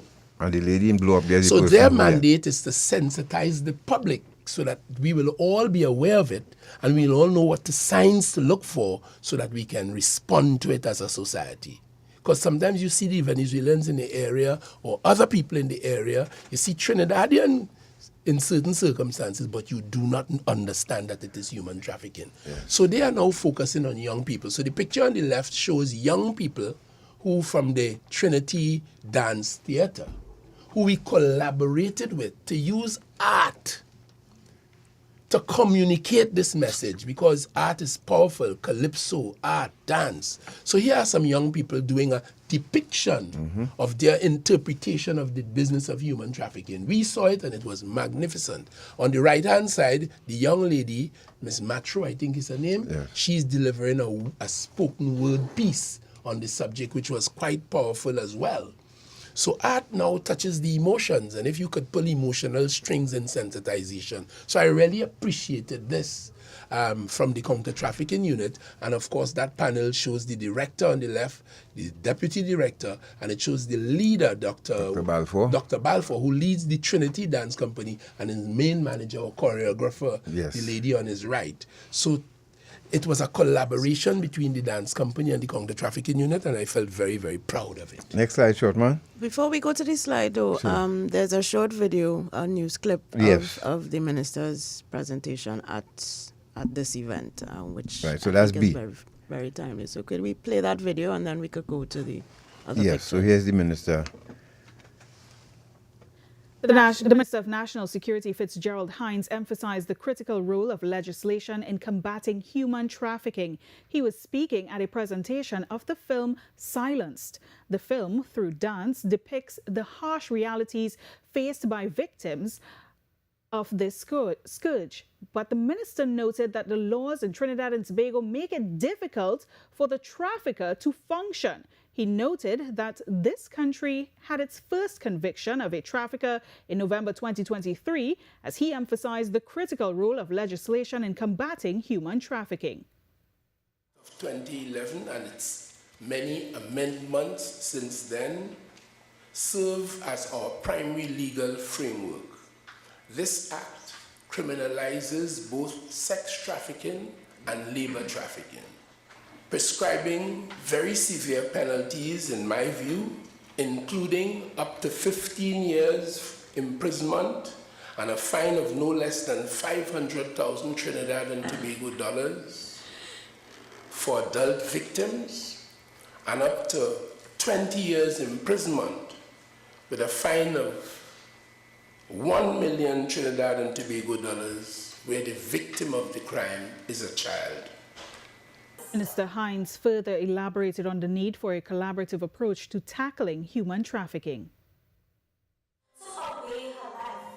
This interagency collaboration embodies our whole of government approach to crime and violence, including the business of human trafficking. It requires as well a whole of society approach. And we, in this model, envisage that communities, NGOs, faith-based organizations, business organizations, and every single individual must continue to join with us in this fight, in particular, the crime of human trafficking. Right, so that was Minister Hinds as he addressed the audience at the screening of Silenced, which is a short film performed by members of the Trinity Dance Theatre to a spoken word piece, which is performed by Sonja Dumas. Right. And happily did so in a building that we put there and saving $130 million rent a year for the people of Trinidad and Tobago. And you're asking, what did the PNM do for we? Look. Yeah, this is their sensitization program at Queen's Royal College, where they're going to the young people, sharing concepts and ideas on how to identify issues of human trafficking. Because these youngsters, 17 years old as they might be, when they come out of school, and in some cases while they're in school, somebody come in and tell them, just carry that for me, bring that for me. I understand in some schools, drugs are being given by adults to children to sell in school. Yes, sir. Yes. Synthetic pills. Yes. And creepy marijuana and making the children sick and blowing the mind. Next slide, short man. Yeah, it's happening, Mr. And it's adults giving it to them. Right, and the adults, we don't know. But when something happens, if a child dies from drug poisoning, they call in on Hinds. But I ain't selling no pills. And I have a responsibility as a Minister of National Security, and I will honor my responsibility in this fight. But we have to understand this is everybody's business. And when I say so, they say you're making excuses and it's everybody, but it is everybody. Mm-hmm. Those children are in danger, so the counter-trafficking unit are exposing them, and they intend to go to all the secondary schools around the country to sensitize them to this aspect of crime, so that when they come out and they get a license, nobody wouldn't call them like your ad was saying and say, just go and pick up the little girl from Carnage there from or just drop she show. Because when you go round the corner with she may be a victim of trafficking, and when Sergeant Brown stop your car, you don't even know what the meaning of counter-trafficking is, but the next thing you know, you're before the court for participating in it, and therefore the sensitization is important. We have to put the red and the yellow flag on the beach, otherwise you will go and dive in the current. And on the screen here, you're seeing the Deputy Director addressing some youngsters at school and at QRC. Right, so let's come back to the Minister now, and let's see what else you have to share with us here, Minister. Thank you very much. I want to tell this country the economy is the lifeblood of a society, money. Because you can do what you want. Sparrow say you can't make love without money. You can't make love on hungry belly. Honey, you will be the only one I'm dreaming of. But I also know you are my turtle dove, but no money, no love. So hear this. You see that Minister Young and that Prime Minister, and before them with Frankie Khan, they came to this government and met the UNC with some gas production contracts, which were unfavorable to Trinidad and Tobago. In other words, we were losing gas. They were the BPs and the Shells and the rest of them. They were extracting gas from Trinidad and Tobago, a depleting, reducing, disappearing resource.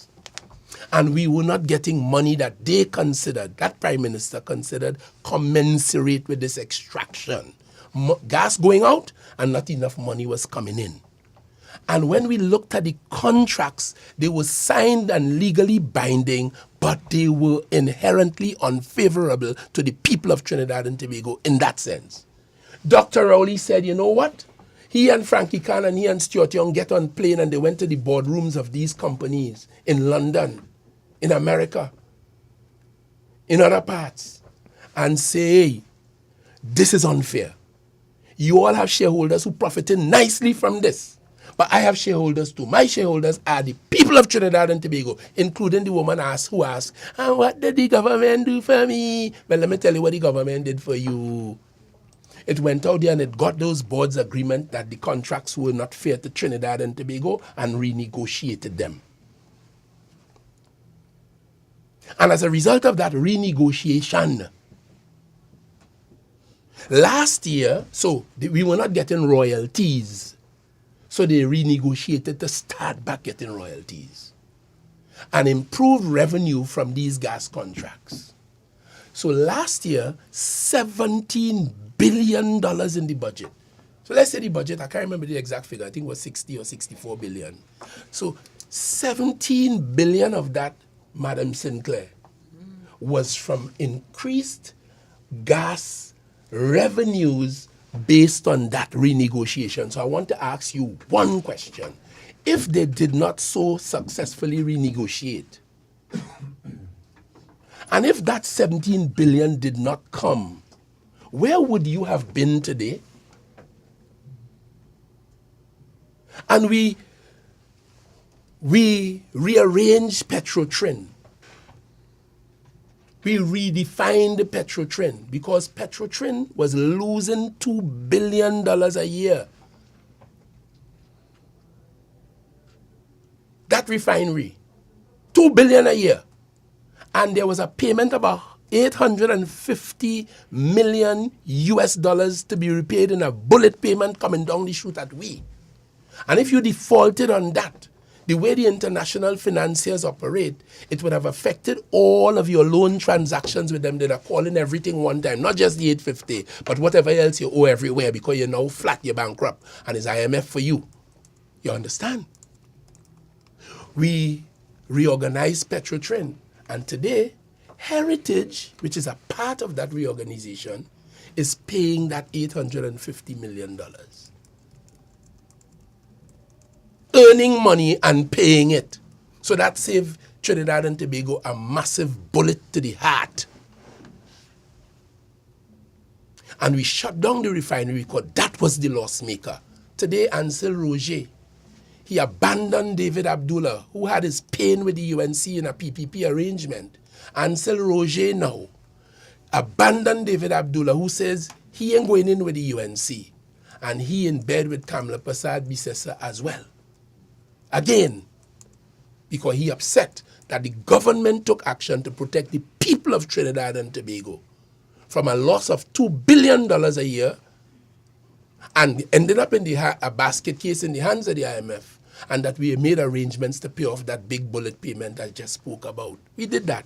In addition to that, it turned out that Kamla Prasad Bisesa, as former Prime Minister, we discovered that somewhere between 2015 and 2020 in the course of a debate in the Parliament, she did not know we owned a 10% share in Atlantic LNG.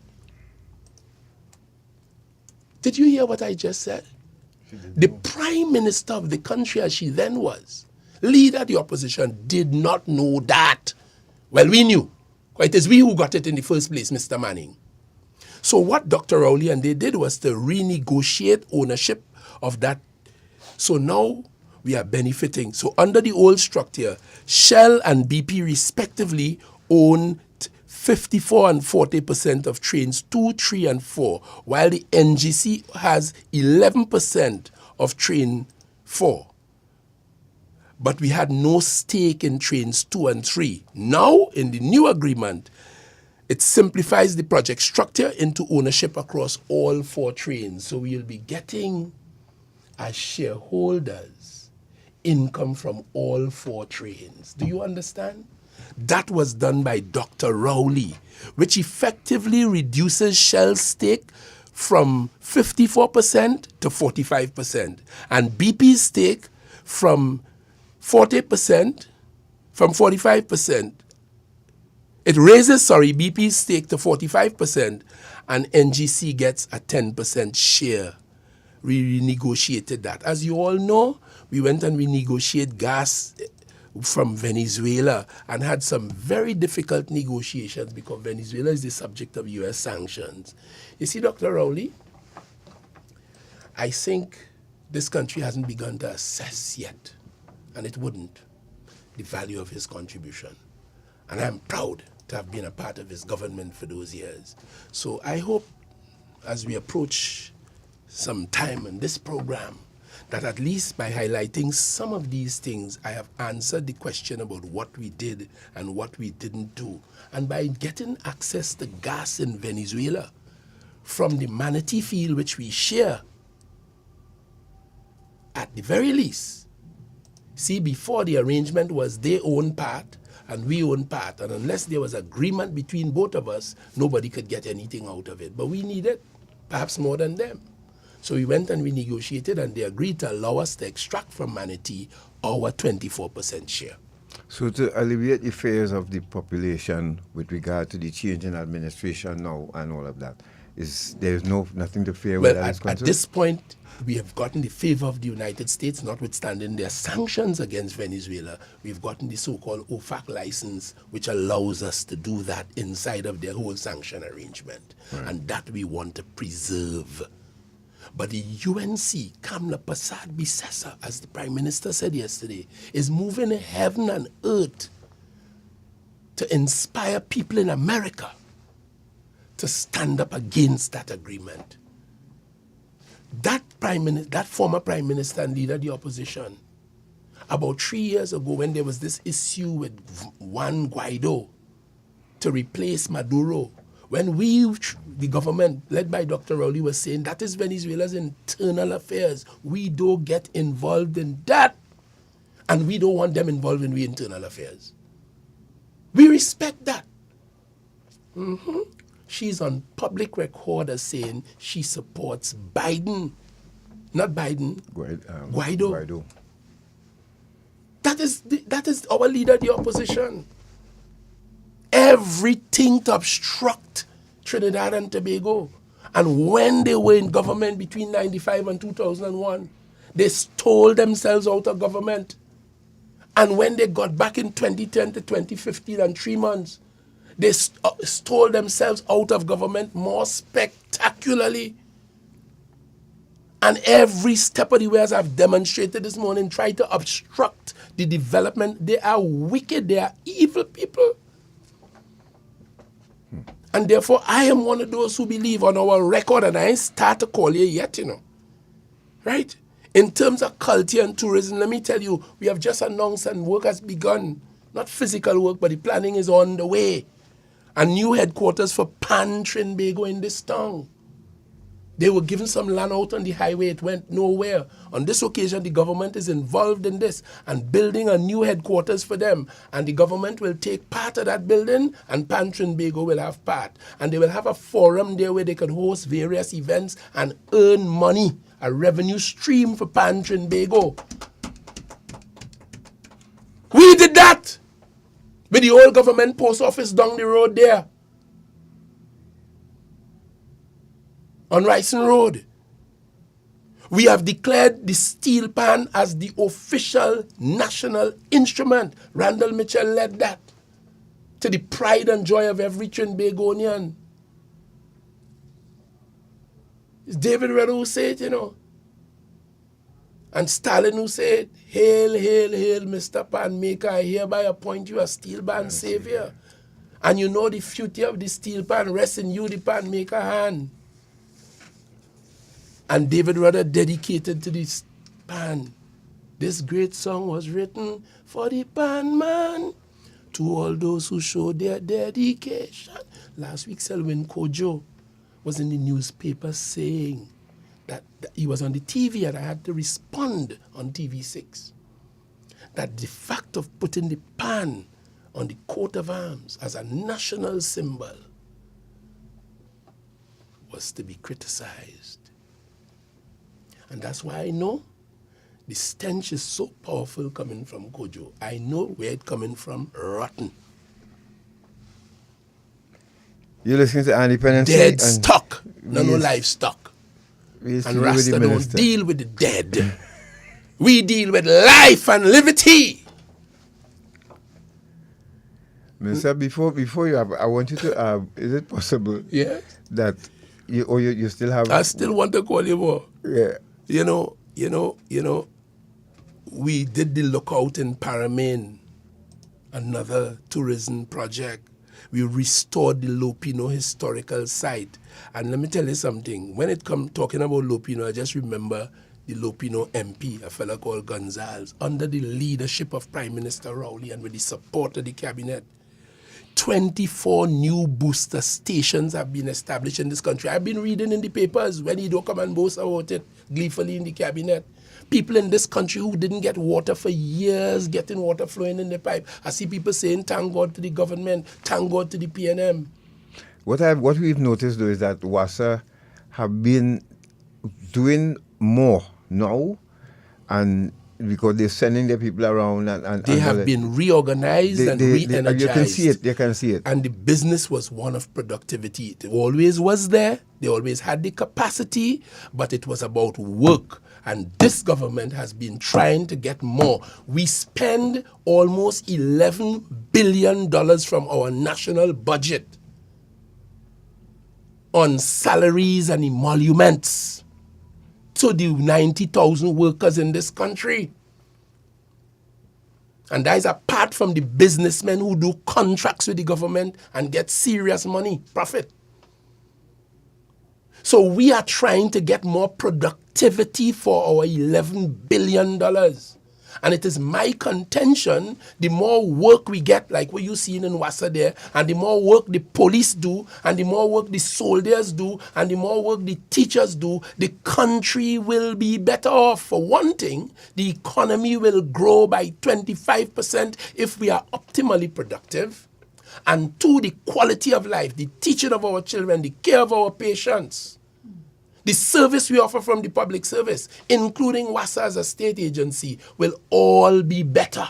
So I call on the citizens of Trinidad and Tobago, before you point fingers and criticize and behave ignorant like the woman are talking about, you need to look at you and see what you can contribute to the development of your country, especially you, the young people, who Dr. Rowley has called upon to take responsibility for the future, because he and I are at best the present and shortly the past.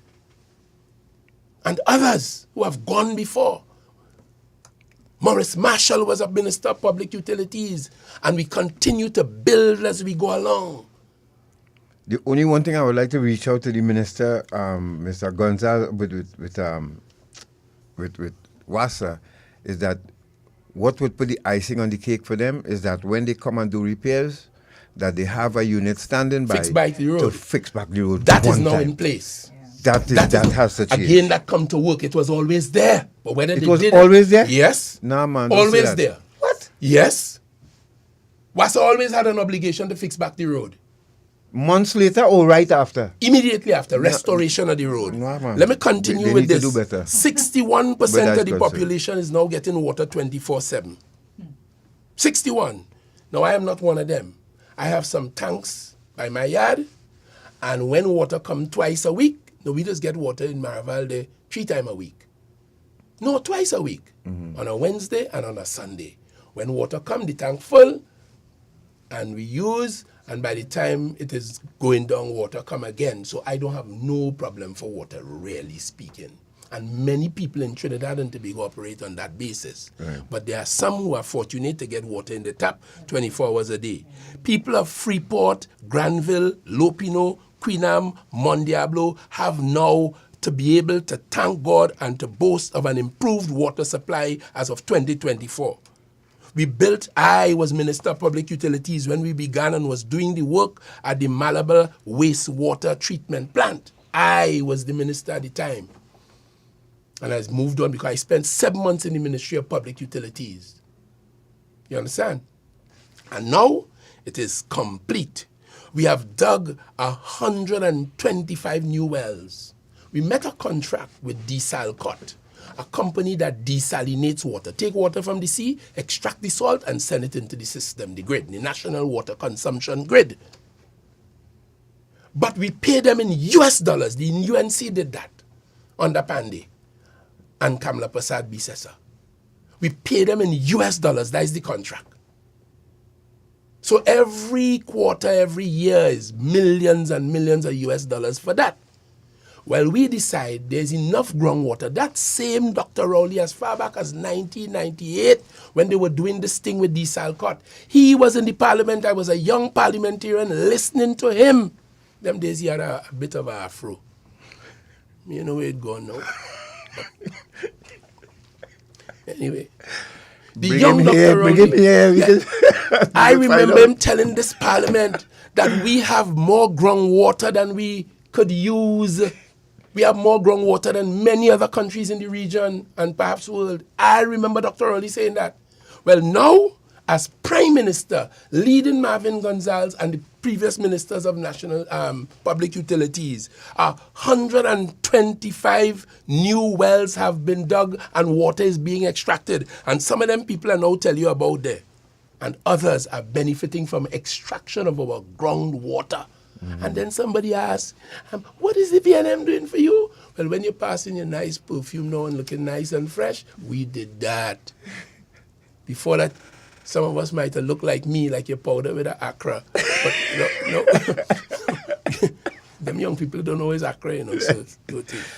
And we have a community water improvement program. I was involved in one of those for the 7 months I was in Maracas, St. Joseph, up on the hill where the Bobo Shanti and the man they live. There's a river not far. We were able to extract water from that river, put it in a system, and now they get water on top of that hill in a way they didn't get it before. And those are some of the projects coming out of the community water improvement project. Mr. Sinclair, I could go on a whole day about every aspect of this government. Every day. So I just wanted to answer that woman. And what the government and what the PNM right? do? It just scratching the surface. We ain't started to talk yet. But let's go back. Only to be proud and to join in this celebration. And you have to ask yourself, had it not been for the PNM, where would this country have been?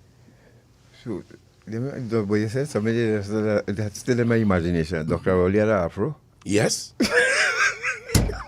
Serious? Yes. I can't, because when we met him or saw him, he had a bald head, but he had an afro. I can't picture that. Yeah, Dr. Rowley had big afro. Dr. Rowley, if you had a picture of that long time, I have a picture of Dr. Rowley now in a bell-bottom pants and a lead jacket and a big afro. Afro? Yeah. Nah, man, don't say that. Yeah. I want to see that. But, you know, that man has worked, he has contributed. Now, I tell you something. Since I was last here, 2 weeks ago, I have been running hard in this country, working. We all do.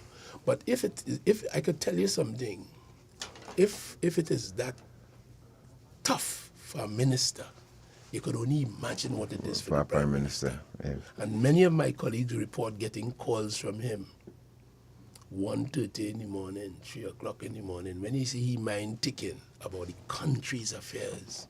You get a call. I've had personal experience of that. You mind taking some from me? No, I don't mind at all. Let's take a few quick calls, quick. Shortman, that video, and Minister, I want you to speak to our servicemen quickly. Shortman, just put it up for me, please. For those of you who didn't see it, let the Minister send a word to the units under the Ministry of National Security, how we feel about this, and what to expect, the response to expect from the ministry where this is concerned. Let's take the first call before we Hello, good morning. You're live. Good morning. Good morning to everybody there. Good morning. I agree with everything that the minister is saying. But one thing I want to ask him, if he needed a calypso to sing, I realize he had good voice and he could sing and he had good maintenance. I could write for him if you're interested. Yes, I'm serious about it. I've often imagined myself singing a nice nation-building calypso before a large audience. Seriously speaking. And if that, I told Christoph Grant that. I told Chalk does that. I love calypso. I love Rasta music too, but calypso is the greatest music in the world. No, I agree with you, because when I sing calypso, you would call me and sing back my calypso for me. You love calypso. So if I got a good nation-building song, you would try a thing. I am a man can go on a stage yes. and sing it, but it had to be a nice, serious nation builder. which is consistent with my thoughts. Minister, and the looking at this, philosophy of the PNM. you paying this soldier, this person, look, and what he did. You see, it's not easy for me looking at this. It almost brings a tear to my eyes, but I did a track called Ex-Soldiers Prayer talking about soldiers and I said that's when Joseph Theodore deceased was the Minister of National Security, and I told him to expect this. Look at this soldier. I was just explaining to Natasha, turning your headdress inside out is a mortal sin in the military now since after 1970. Yes. Your headdress. Okay. Your berry or your floppy hat. Yes. Look. And he did that to this. So desecrating the kit even further. You know? Yes. It's really... What would you say to your servicemen, sir? What do you have to say to them? That when things like this happen, you're really eating away at the soul of the organization. As Brigadier General Dexter Francis told me in a conversation of this nature when he was in service. He still is, He's the director of the counter-terrorism unit as we speak today. Yeah. But while he was in service as Vice Chief of Defense Staff, one day in a conversation, he told me when he sees things like this, it hurts his belly, like how it hurt you, because it goes contrary to every single thing that a soldier is taught and a soldier learns from the day he walks into Tetron. Soldiers are there to protect people. Soldiers are there to look at each other's back. Yeah, not so put when them under you this. steal a gun from the army, which goes out there and could kill one of your comrades under arms, it's a totally different thing. And I understood better from him what this means. Mr. Filbert, speaking on behalf of the police service, told me it, but differently. He says the police has a spirit. It has a soul. And that soul has to be fed the right things. It doesn't want corruption. It doesn't want laziness. It doesn't want criminality. It doesn't want wrongdoing. It wants moral uprightness. So it could be properly fed so that it could function. Let's take another call. And acts like these and prison officers who would carry, we are now in a technological fight. And last week we dealt a serious blow because apart from using prison officers as mules to get phones and contraband into the prison, and some prison officers doing it on their own accord because it is very profitable. It's money. A pack of cigarette in the jail will bring you $2,000. It's 100 for one.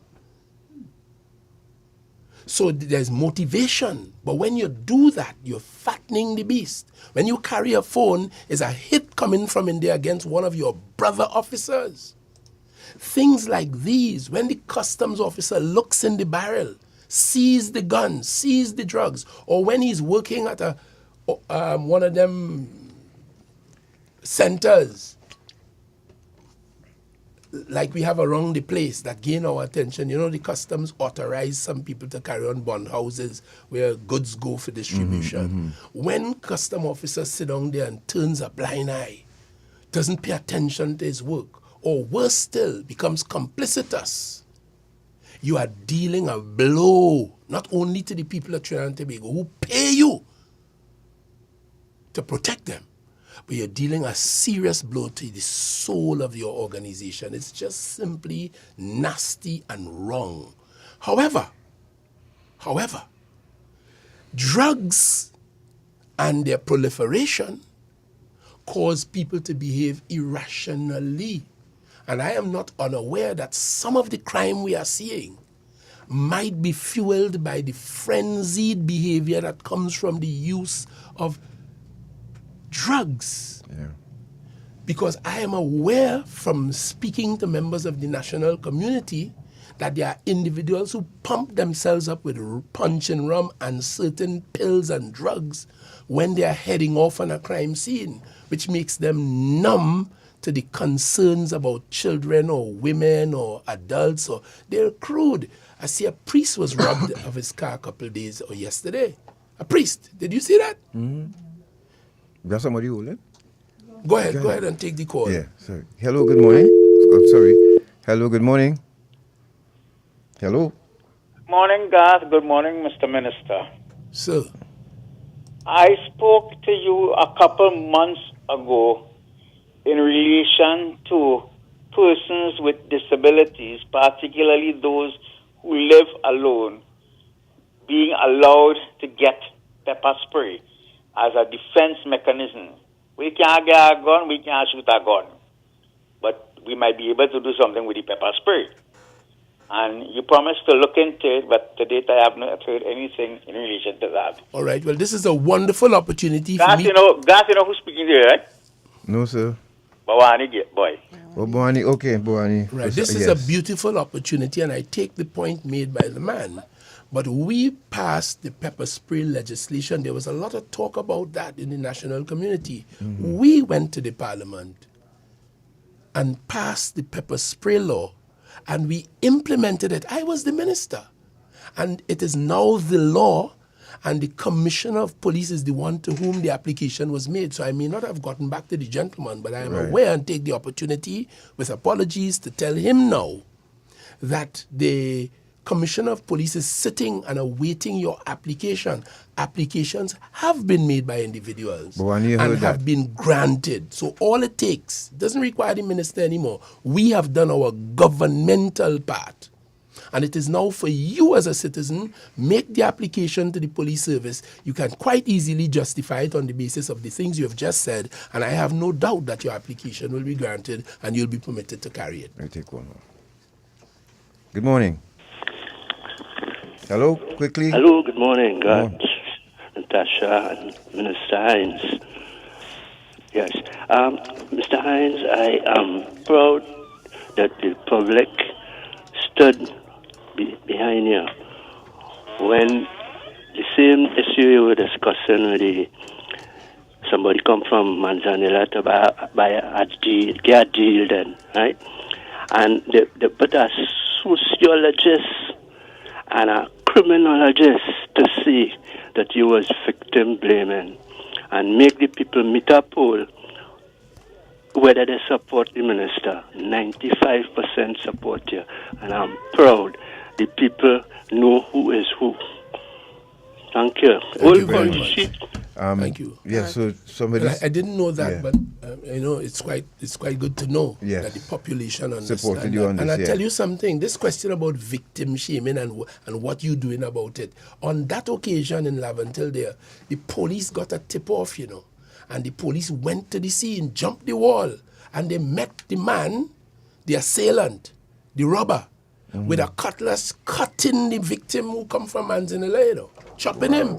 The police called on him to drop the cutlass and stop.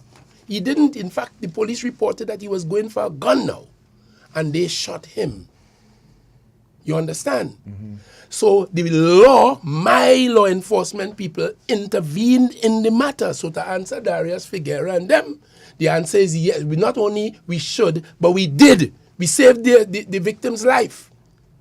Yeah? Yep. And that's the way the thing's supposed to go. Thank you very, very much. Thank you very much, too, Minister. Alaselis, thank you very much for your message. Yes, and we'll have to, to advertise a little more about the youth program.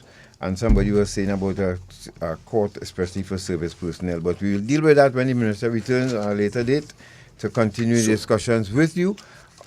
So just to conclude, thank you very much, Garth. Thank you very much, all of you. Thank you very much, members of the public. Just to conclude, in my view, sober, sane, and without apology, the work we have done for the people of Trinidad and Tobago for the last 9 going on 10 years, we deserve to be able to walk straight back into government without impediment. I know it's not so in the real world, but we have served this country. We have done things never done before, and we deserve to be elected to government again. But we know we have to fight, and fight we will. The campaign has begun, and we will go. And the people of Trinidad and Tobago will be given a democratic opportunity to choose who they want to govern this country. Chalk or cheese.